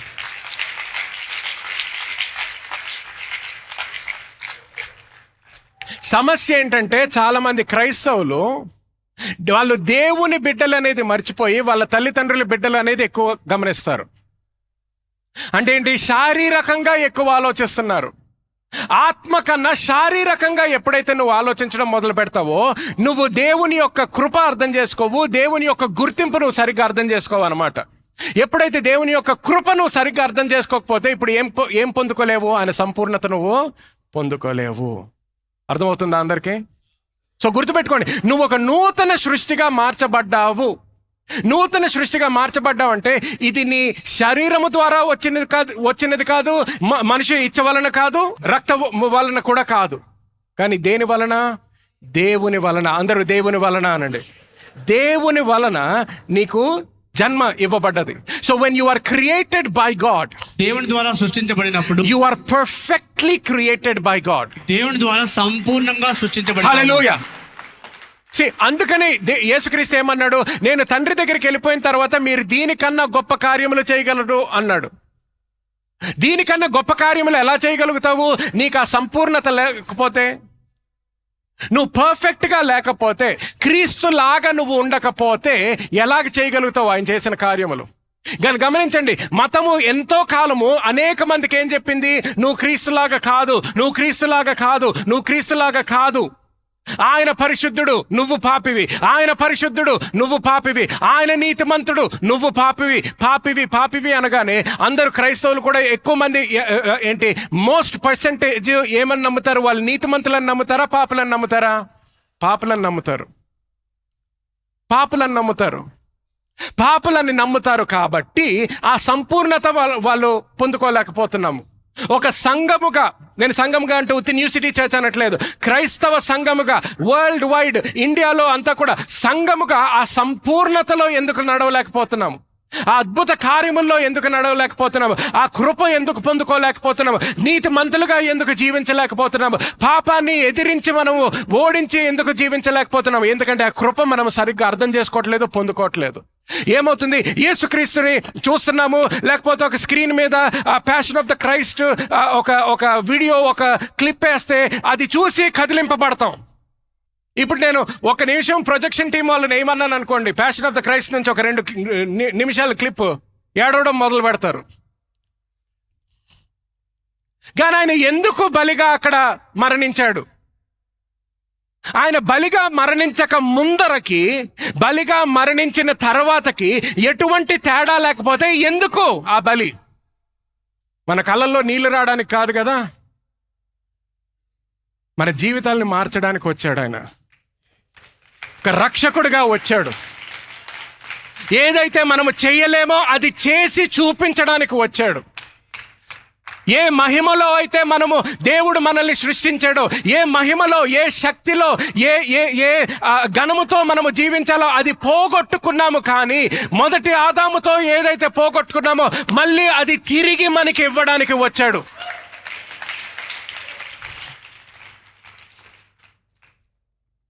ఆ సత్యంలో మనం ఇంకా స్థాపించబడట్లేదు కాబట్టి, అందుకని ఇంకా కూడా మనము the Acts of the Apostles, అపోసల కార్యముల్లో చదివినటువంటి కథలకి మన జీవితాలకి ఎంతో తేడా ఉంటుంది. వాళ్ళు ప్రార్థనలు చేసిన ప్రార్థనలు మనం ప్రార్థన చేయము, మనము చేసేటటువంటి ప్రార్థనలు వాళ్ళు ఎప్పుడూ చేయలేదు. అవునా కాదా? వాళ్ళు దేని కొరకు, వాళ్ళు తన్నులు తింటున్నప్పుడు దేని కొరకు? కాపుదల కొరకు అడగలేదు. దేని కొరకు అడిగారు? ధైర్యం కొరకు అడిగారు. ఎంతమంది అటువంటి ప్రార్థనలు ఎంతమంది చేస్తారు? పాస్టర్ గారు ప్రార్థన అవసరం ఉంది ఏంటండి? ధైర్యం కోసం ప్రార్థన చేయండి. ఇప్పటి వరకు వినలేదు అది నేను. అక్కడ ఏ అవసరతలు అయితే అడగలేదో, ఏ ప్రార్థనలు అయితే చేయలేదో అవి మాత్రం అనేక సార్లు మనం వింటుంటాం. ఎందుకో తెలుసా? తప్పుగా అర్థం చేసుకోవద్దు ప్లీజ్, దయచేసి తప్పుగా అర్థం చేసుకోవద్దు ఇది. కానీ మన గుర్తింపు మనకు తెలియకపోయినప్పుడు మనం అడగని వాటి కొరకు అడుగుతాము. తప్పిపోయిన కుమారుడు వచ్చి ఏమని అడుగుతాడు తండ్రిని? ఒక పనివాడికన్నా పెట్టుకుంటాడు. ఒక కొడుకు అనాల్సిన మాట అది. చెప్పండి. కానీ ఎందుకు ఆ మాటలు వచ్చినాయి నోటి నుంచి? గుర్తింపు పోగొట్టుకున్నాడు. నేను ఇప్పుడు కుమారుణ్ణి కాదు అనుకున్నాడు. అందుకని ఏమన్నాడు? పనివాడిగా అన్నా చేర్చుకో, పనివాడిగా అన్నా చేర్చుకుంటా సరిపోతుంది అనుకున్నాడు. ఒక కొడుకు అనాల్సిన మాటలు అయ్యి. ఒక సంఘముగా కూడా, క్రైస్తవ సంఘముగా కూడా అనేక సార్లు మనం దేని కొరకు అడగాలో అవి అడగము, దేని కొరకు అడగకూడదో అటువంటి ఆట కొరకు అడుగుతున్నాం. ఎందుకంటే మనము ఆయన నుంచి పొందుకోవాల్సిన సంపూర్ణత పొందుకోలేదు కాబట్టి. ఇంకా కేవలము మన ఆలోచనలే అన్నీ కూడా ఆత్మపరముగా లేకుండా కేవలము శారీరకముగా ఆలోచిస్తాం కాబట్టి. శారీరకంగా అంటే నేను కేవలం పాపము గురించి అనట్లేదు, ఆత్మ విషయాల్లో కూడా గమనించండి.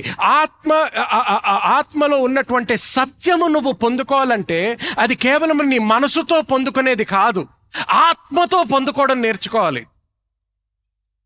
ప్రత్యక్ష జ్ఞానం అవ్వాలి అది నీకు.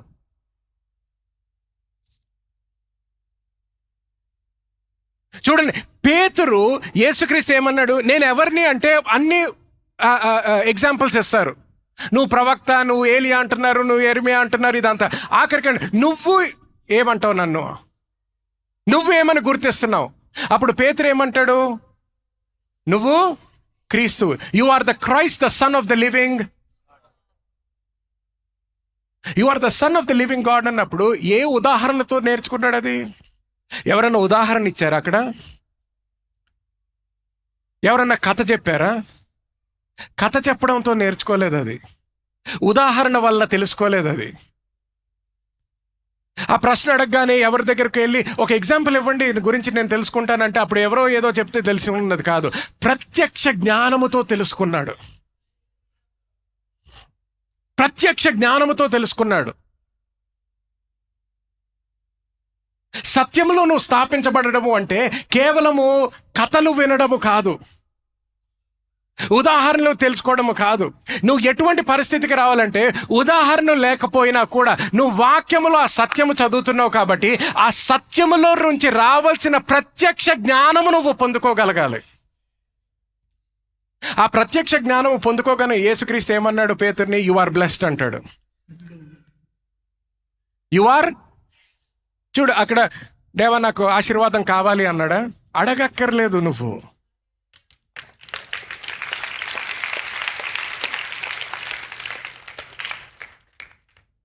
పేతురు ఎప్పుడన్నా యేసయ్యా నీ ఆశీర్వాదం కావాలయ్యా ప్రార్థన చేయి అన్నాడా? కానీ ఆ ప్రత్యక్ష జ్ఞానం రాగానే యేసుక్రీస్తు ఏమన్నాడు? You are blessed. దాని కొరకు ప్రార్థన చేసుకోక్కర్లేదు. ఎంతమంది క్రైస్తవులు చేతులు ఎత్తండి. మీకు ఒకటి తెలుసా? మీరు ఆశీర్వాదం కొరకు అడగక్కర్లేదు.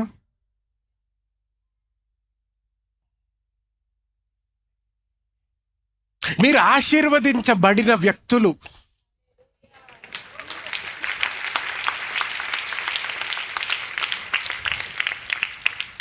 కానీ చూడండి, ఆ సత్యంలో నాటబడపది ఎంతమంది క్రైస్తవులు ఈరోజు ఆశీర్వాదం కొరకు ప్రార్థిస్తుంటారు? అవునా కాదా? లక్షల మంది ఉంటారు ఈరోజు సంఘాల్లో. దేని కొరకు ప్రార్థన చేస్తుంటారు? ఆశీర్వాదం కావాలయ్యా అంటే. ఇప్పుడు ఏముంది నీ మీద? ఆశీర్వాదం లేకపోతే ఏముంది నాకు చెప్పండి. అంటే ఒక సైడ్ నేను క్రీస్తుకి చెందిన వ్యక్తిని, కానీ ఆశీర్వాదం లేదా? ఎలాగా?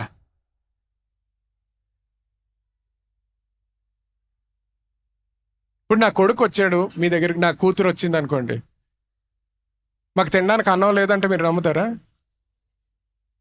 నా కొడుకు అయ్యుండి, నా కూతురు అయ్యుండి తినడానికి అన్నం లేదా? అవి రెండు ఎలాగ కలిసి ఎలాగుంటాయి చెప్పండి? నువ్వు క్రైస్తవుడు అయిన తర్వాత ఆశీర్వాదము లేకుండా ఎలాగుండగలుగుతావు నువ్వు?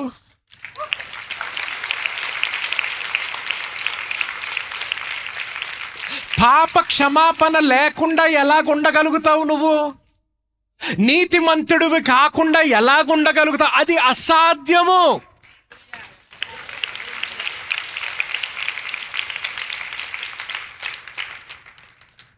అసాధ్యం అది.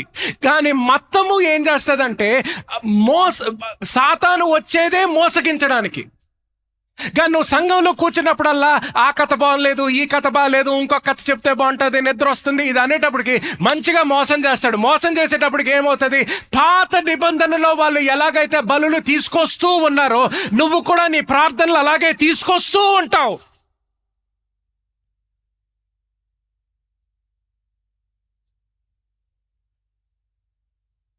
ఆయన అన్నదేంటి, నాకు నీ బలులు కాదు, నాకు కావాల్సింది నీ బలి కాదు, నాకు కావాల్సింది నీ ఏడుపు కాదు, నాకు కావాల్సింది నీ మోకాళ్ళ మీద ఉండడం కాదు, అది కాదు నాకు కావాల్సింది.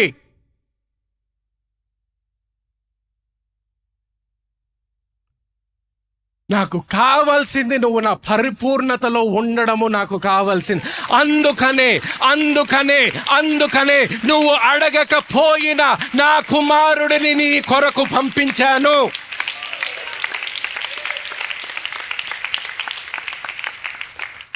మోకాళ్ళు ఉండడం తప్పంటున్నానా? కన్నీరు రావడం తప్పంటున్నానా? కాదు. సరిగ్గా అర్థం చేసుకోండి. కానీ మీకు తెలుసు ఇది సత్యమని, మీకు తెలుసు. అనేక మంది మోకాళ్ళు ఎందుకుంటారో, ఆ మోకాళ్ళన్నా చూసి అప్పుడు దేవుడు ఏదో చేస్తాడని, అప్పుడన్నా ఆశీర్వదిస్తాడని. కన్నీళ్ళు ఎందుకు కారుస్తారు చెప్పండి? 90% కన్నా ఎక్కువ మంది కన్నీళ్లు కార్చేది నిజంగా హృదయము నుంచి కన్నీళ్ళు వచ్చేది కాదు. వాళ్ళకి అలవాటు అయిపోయింది ప్రార్థన అనగానే కన్నీళ్లు రావాలని, అలవాటు అయిపోయింది. కొంతమందికి నేను ప్రార్థన చేస్తా, మాట్లాడే వరకు అప్పుడు వరకు అంతా బాగానే ఉంటారు, ప్రార్థన అనగానే కన్నీళ్ళు వచ్చేస్తుంటాయి. ఎక్కడి నుంచి వచ్చినాయి అయ్యి?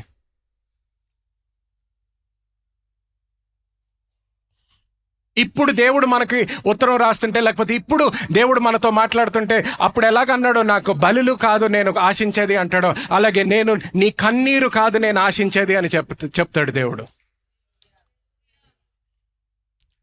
కన్నీరు కాదు ఆశించేది. దేవుడు ఇంకా కన్నీరు కోసం ఆశిస్తుంటే, నువ్వు మోకాళ్ళు ఉండడం ఆశిస్తుంటే ఆయన కుమారుడిని పంపించడం ఎందుకు?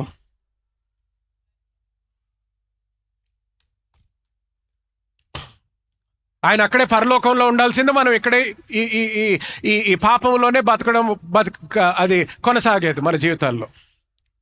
కానీ ఆయన వచ్చాడు అంటే మన జీవితాలు మార్చడానికి. అందుకని ఏమన్నాడు, నేను జీవమును ఇవ్వడానికి వచ్చాను.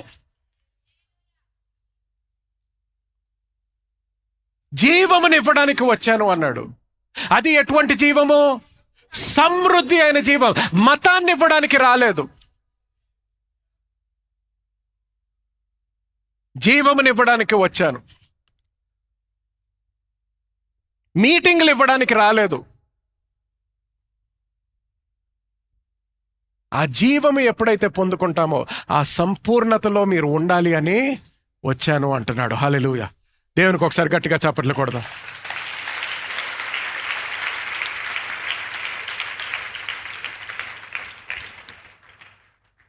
ఇంకొక 3 వచనాలు దీంతో ముగిస్తాను చూడండి.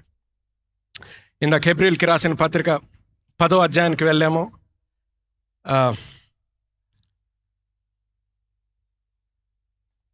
16వ వచనం నుంచి చదవండి. ఎలాగనగా ఆ దినములైన తర్వాత నేను వారితో చేయబో నిబంధన ఇది, నా ధర్మ విధులను వారి హృదయమునందుంచి వారి మనస్సు మీద వాటిని రాయదును అని చెప్పిన తర్వాత వారి పాపములను వారి అక్రమములను ఇకను ఎన్నటికి జ్ఞాపకము చేసుకొనను అని ప్రభువు చెప్పుచున్నాడు. ఏం చెప్తున్నాడంట? మళ్ళీ చదవండి. వారి పాపములను వారి అక్రమములను ఇకను ఎన్నటికి జ్ఞాపకము చేసుకొనను. 17 నేను ఇంగ్లీష్లో చదువుతాను చూడండి. And he goes on to say, and their sins and their law breaking I will remember no more. వాళ్ళ పాపములను అక్రమములు, ఇంగ్లీష్లో లా బ్రేకింగ్ అనే వర్డ్ వాడుతున్నాడు. ఆ చట్టము, ఆ ధర్మశాస్త్రం ఎవరిచ్చారు? దేవుడిచ్చాడు మనకి మోషే ద్వారా. ఎప్పుడన్నా చట్టాన్ని ఒక దగ్గర స్థాపించినప్పుడు, ఇక్కడ కూడా మనకి లాస్ ఉంటాయి. ఎందుకు పెడతామో దాన్ని పాటించాలని. మనుషులందరూ కూడా దాన్ని, ఆ రూల్స్ ఏదన్నా ఉన్నాయి, లాస్ ఏదన్నా ఉన్నాయంటే అది పాటించాలని పెడతారు. కానీ ఇక్కడ దేవుడే ధర్మశాస్త్రాన్ని, లేకపోతే ఆ చట్టాన్ని దేవుడే ఇచ్చాడు. కానీ ఇక్కడ ఏమంటున్నాడు? I will remember their sins and their law breaking, I will remember no more. So నేనే ఇచ్చాను ధర్మశాస్త్రం, కానీ వాళ్ళు ధర్మశాస్త్రము పాటించకపోయినా నేను మాత్రం దాన్ని గుర్తుపెట్టుకోను అంటున్నాడు. మరి ఎందుకు ఇచ్చావు? ఎందుకు ఇచ్చానంటే వాళ్ళు అడిగారు కాబట్టి, అంతే. నా కోరిక బట్టి నేను ఇవ్వలేదు, వాళ్ళు అడిగారు కాబట్టి నేను ఇచ్చాను. మళ్ళీ చదవండి అది ఒకసారి. వారి పాపములను, పాపం వారి అక్రమములను ఇకను ఎన్నటికీ జ్ఞాపకము చేసుకొనను. ఎన్నటికి జ్ఞాపకము చేసుకోను. సో ఇది గుర్తుపెట్టుకోండి.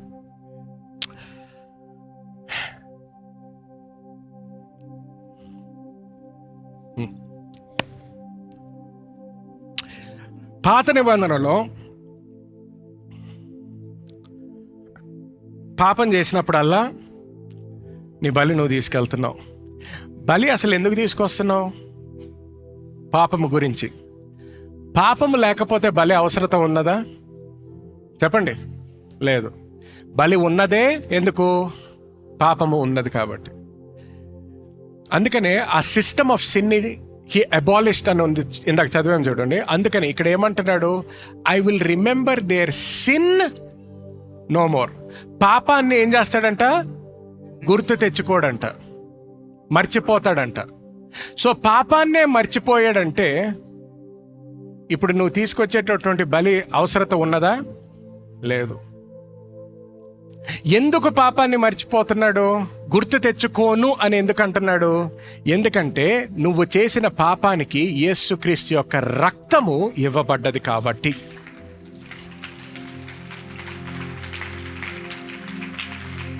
అర్థమవుతుందా?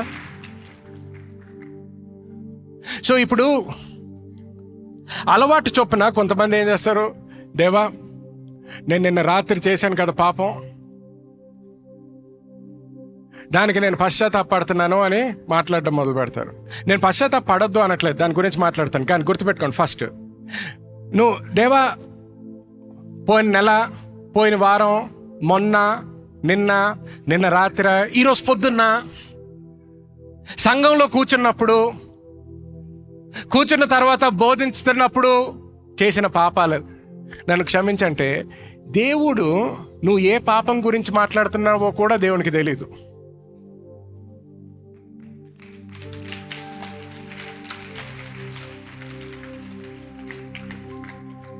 అదేంటి పాస్టర్ గారు, దేవుడికి అన్నీ తెలుసు, తెలియకుండా ఎలాగుంటుంది?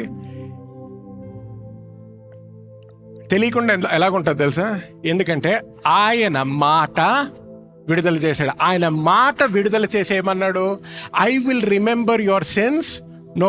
నేను నీ పాపాలని ఎప్పుడు కూడా ఏమన్నది? ఎన్నటికీ జ్ఞాపకం చేసుకోను. ఎన్నటికీ జ్ఞాపకము చేసుకోను.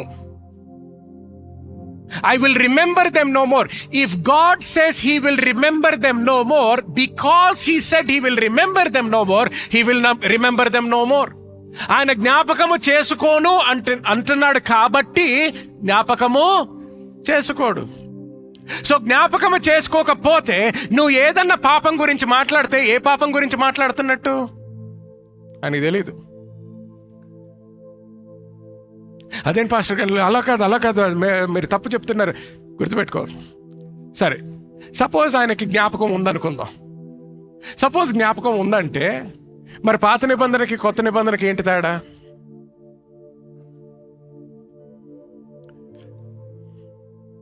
సో మళ్ళీ పాపం వచ్చింది అంటే మరి మళ్ళీ బలి ఉండాలి కదా? పాపానికి ఉండాలా ఉండకూడదా? ఎందుకు? ప్రతి పాపానికి బలి ఉండాలి. మరి ఇప్పుడు బలి ఎక్కడి నుంచి తీసుకొస్తావు?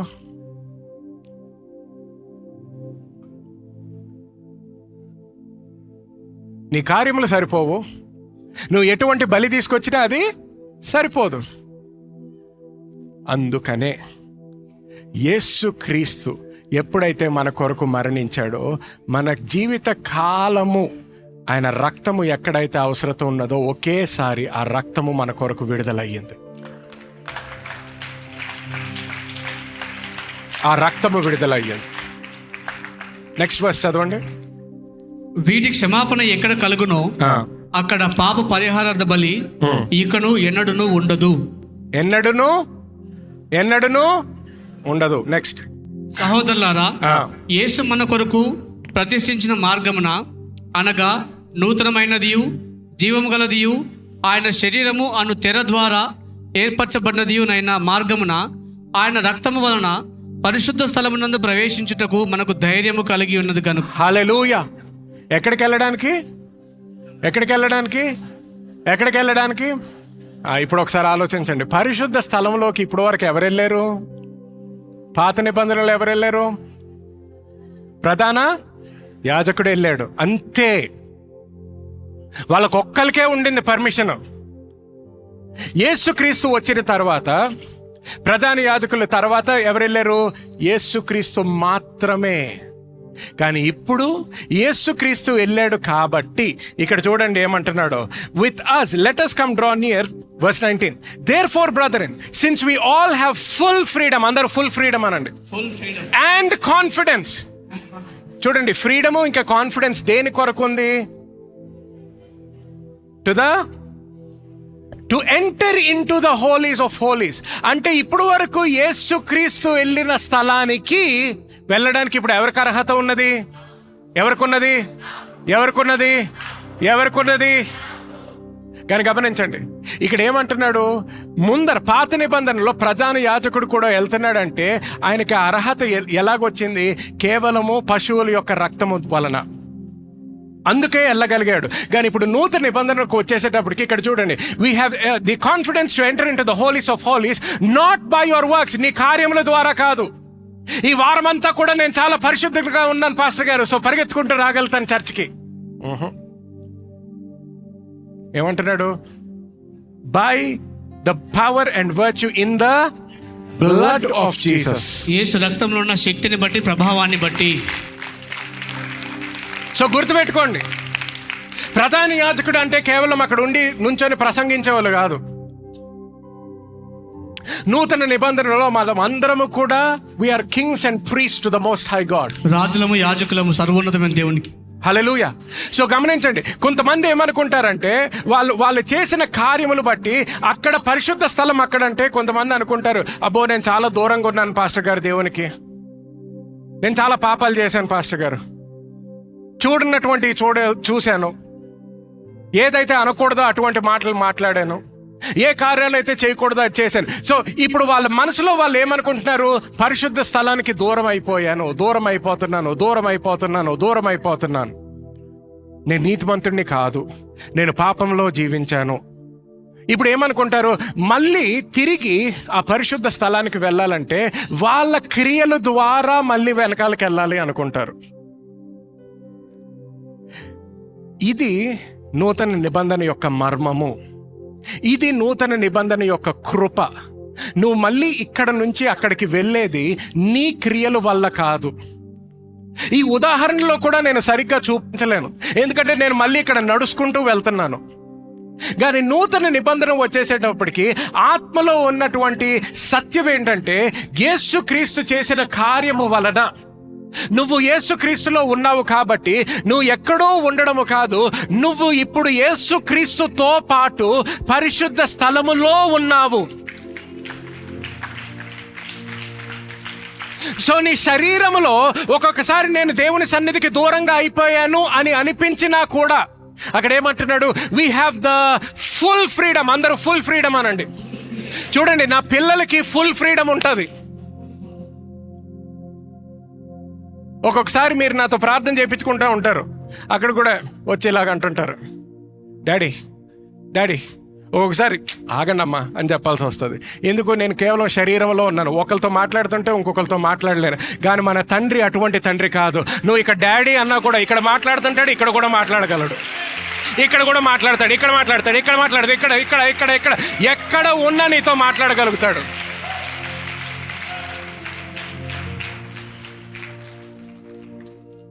ఒక్కొక్కసారి నేను జూమ్ కాల్లో ఉంటాను, నా పిల్లలు వస్తుంటారు మధ్యలో, ఏదో ఆఫీస్లో మీటింగ్ అవుతుంటుంది, మధ్యలో వస్తారు. ఎందుకు? వాళ్ళకి సంపూర్ణ స్వేచ్ఛ ఉంది, ఫుల్ ఫ్రీడమ్. వాళ్ళకి అపాయింట్మెంట్స్ అక్కర్లేదు నాతో. ఎందుకు? నేను వాళ్ళ తండ్రిని కాబట్టి. ఇక్కడ ఏమంటున్నాడు? We have full freedom and confidence. So pastor గారు, ఒక్కొక్కసారి నేను పాపం చేసినప్పుడు నాకు ఏదోలాగా అనిపిస్తుందండి, నేను బయటపడిపోయాను, నేను దేవుడి నుంచి. నువ్వు ఎంత దూరంగా ఉన్నా కూడా నీకు ఒకటి తెలుసా? ఎవ్వరు నీకు ప్రార్థన చేయక్కర్లేదు, నువ్వు ఏం చేయక్కర్లేదు. ఎప్పుడైతే నువ్వు తెలుసుకుంటావు, పరిగెత్తుకుంటూ మళ్ళీ నువ్వు పరిగెత్తుకుంటూ దేవుని రాజ్యంలోకి రాగలుగుతావు. పరిగెత్తుకుంటూ, గుర్తుపెట్టుకో, పరిగెత్తుకుంటూ సంఘానికి మాత్రమే కాదు, పరిగెత్తుకుంటూ పరిశుద్ధ స్థలానికి వెళ్ళగలవు. పరిశుద్ధ స్థలముకి వెళ్ళగలవు. ఎందువలన? నీ మంచి క్రియల వలన కాదు, ఆయన రక్తము వలన. ఆయన రక్తము వలన మళ్ళీ పరిగెత్తుకుంటూ వెళ్ళగలవు. నువ్వు ఎటువంటి పాపము చేసినా గుర్తుపెట్టుకో, ఆన్లైన్ వీక్షిస్తున్న వాళ్ళు, నువ్వు ఎటువంటి క్రియ చేసినా, ఎటువంటి పాపము చేసినా గుర్తుపెట్టుకో, క్రీస్తుని నువ్వు నమ్మగలిగినట్లయితే, ఆయన కృపలో నువ్వు విశ్వసించగలిగినట్లయితే, నీ పాపాలకి క్షమాపణ, నీకు నిత్య రక్షణ పొందుకోగలవు. హల్లెలూయా, హల్లెలూయా. అందరం లేచి నుంచుందామండి ఈ సమయంలో. Verse 22 చదువుతాను చూడండి. Let us all come forward and draw near with true honest hearts in unqualified assurance and absolute conviction engendered by faith, having our hearts sprinkled and purified from a guilty evil conscience and our bodies cleansed with pure water. ఇక్కడ ఏమంటున్నాడంటే, our bodies cleansed with pure water. మన శరీరము దేని ద్వారా శుద్ధి చేయబడుతుందంట? Pure water అంటున్నాడు. Pure water అంటే ఏంటి? వాక్యము, వాక్యము, వాక్యము.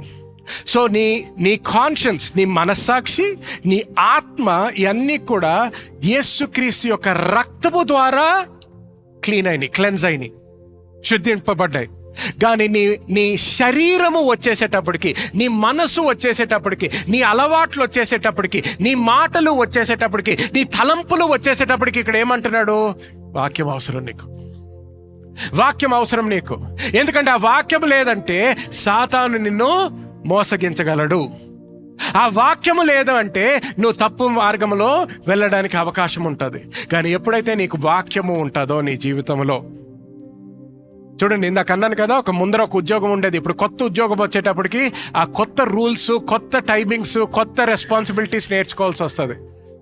ఫస్ట్ రోజే అన్నీ గుర్తుండకపోవచ్చు, కానీ కొద్దిగా టైం ఇచ్చావనుకో అన్నీ అలవాటు అవుతాయి. అలాగే కొంత టైం ఇచ్చావనుకో, ఆ పాత నిబంధన నుంచి క్రొత్త నిబంధనలో ఉన్న సత్యములో నువ్వు నాటబడుగుతావు అన్నమాట. ఆ సంపూర్ణతలోకి వస్తావు. అందుకని అయితే పాస్టర్ గారు అన్నీ యేసుక్రీస్తు చేశాడు కదా, అయితే ఇంకా చర్చికి రాక్కర్లేదా, ఇంకా బైబిల్ చదవక్కర్లేదా, అయితే ఉపవాసం ఉండక్కర్లేదా, అయితే దశమభాగం ఇవ్వక్కర్లేదా, అయితే మంచి క్రియలు చేయడం ఆపేయవచ్చా? చెప్పండి. కాదు. ఎందుకు? మనల్ని సృష్టించిందే ఆ మంచి కార్యాలు చేయడానికి.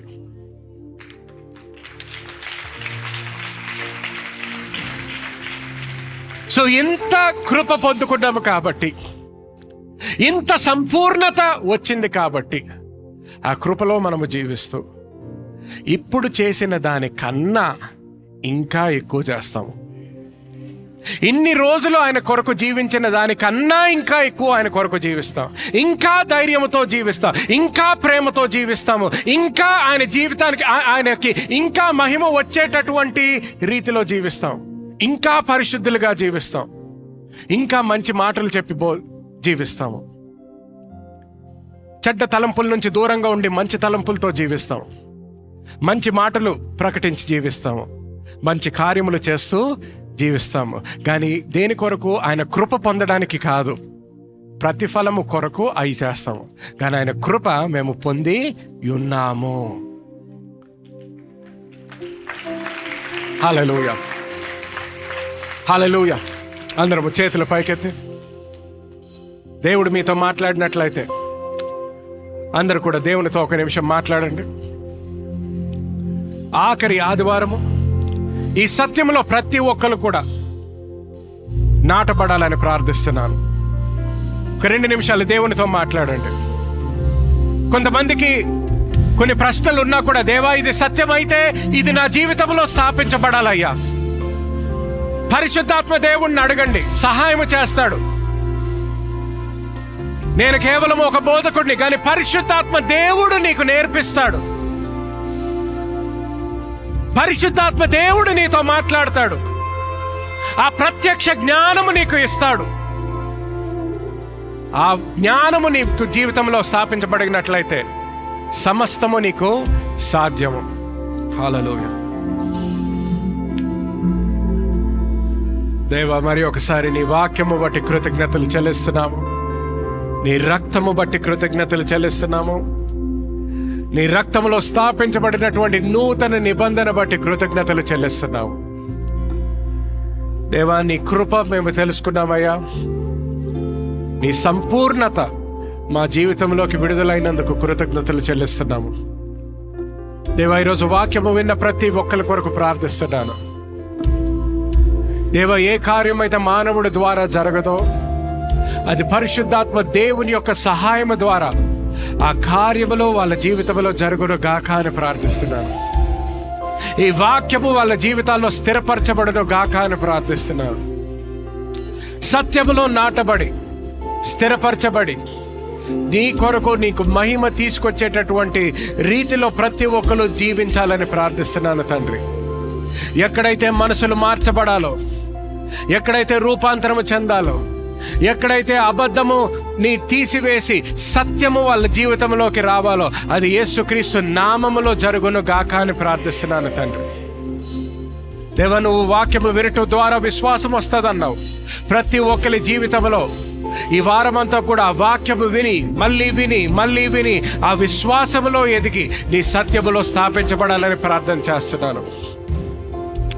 ప్రతి ఒక్కరి జీవితంలో దేవా జరగాల్సినటువంటి కార్యము జరుగును గాక అని ప్రార్థిస్తున్నాను. ఎవరైతే సాతాను యొక్క అబద్ధాలు నమ్మి మోసగింపబడ్డారో వాళ్ళ జీవితంలో ఈరోజు నీ వాక్యము ద్వారా ఫ్రీడమ్ వచ్చును గాక అని ప్రకటిస్తున్నాము. యేసుక్రీస్తు నామములో ప్రతి ఒక్కరి జీవితంలో ఆయన ఆశీర్వాదములో మీరు స్థిరపరచబడి ప్రతి ఒక్కరు ఆయన మహిమ కొరకు జీవించును గాక అని యేసుక్రీస్తు నామములో ప్రార్థిస్తున్నాను తండ్రి. ఆమేన్ అండ్ ఆమేన్. హల్లెలూయా. Praise God. Praise be to God. హల్లెలూయా. ఆమేన్ అండ్ ఆమేన్. హల్లెలూయా. ఈ రోజు మీరు విన్న వాక్యము ద్వారా ఆశీర్వదించబడ్డారని నేను నమ్ముతున్నాను. ఆశీర్వదించబడినట్లయితే తప్పకుండా సబ్స్క్రైబ్ చేసుకోండి మరియు మీ కుటుంబము మరియు స్నేహితులతో షేర్ చేయండి. మీరు ఈ పరిచర్య ద్వారా ఆశీర్వదించబడి పాలిభాగస్తులు అవ్వాలని కోరుకుంటుంటే డిస్క్రిప్షన్లో ఉన్న చర్చ్ బ్యాంక్ అకౌంట్ డీటెయిల్స్ గమనించగలరు. మరిన్ని వివరాల కోసము మా వెబ్సైట్ www.newcity.in ని సంప్రదించండి. God bless you.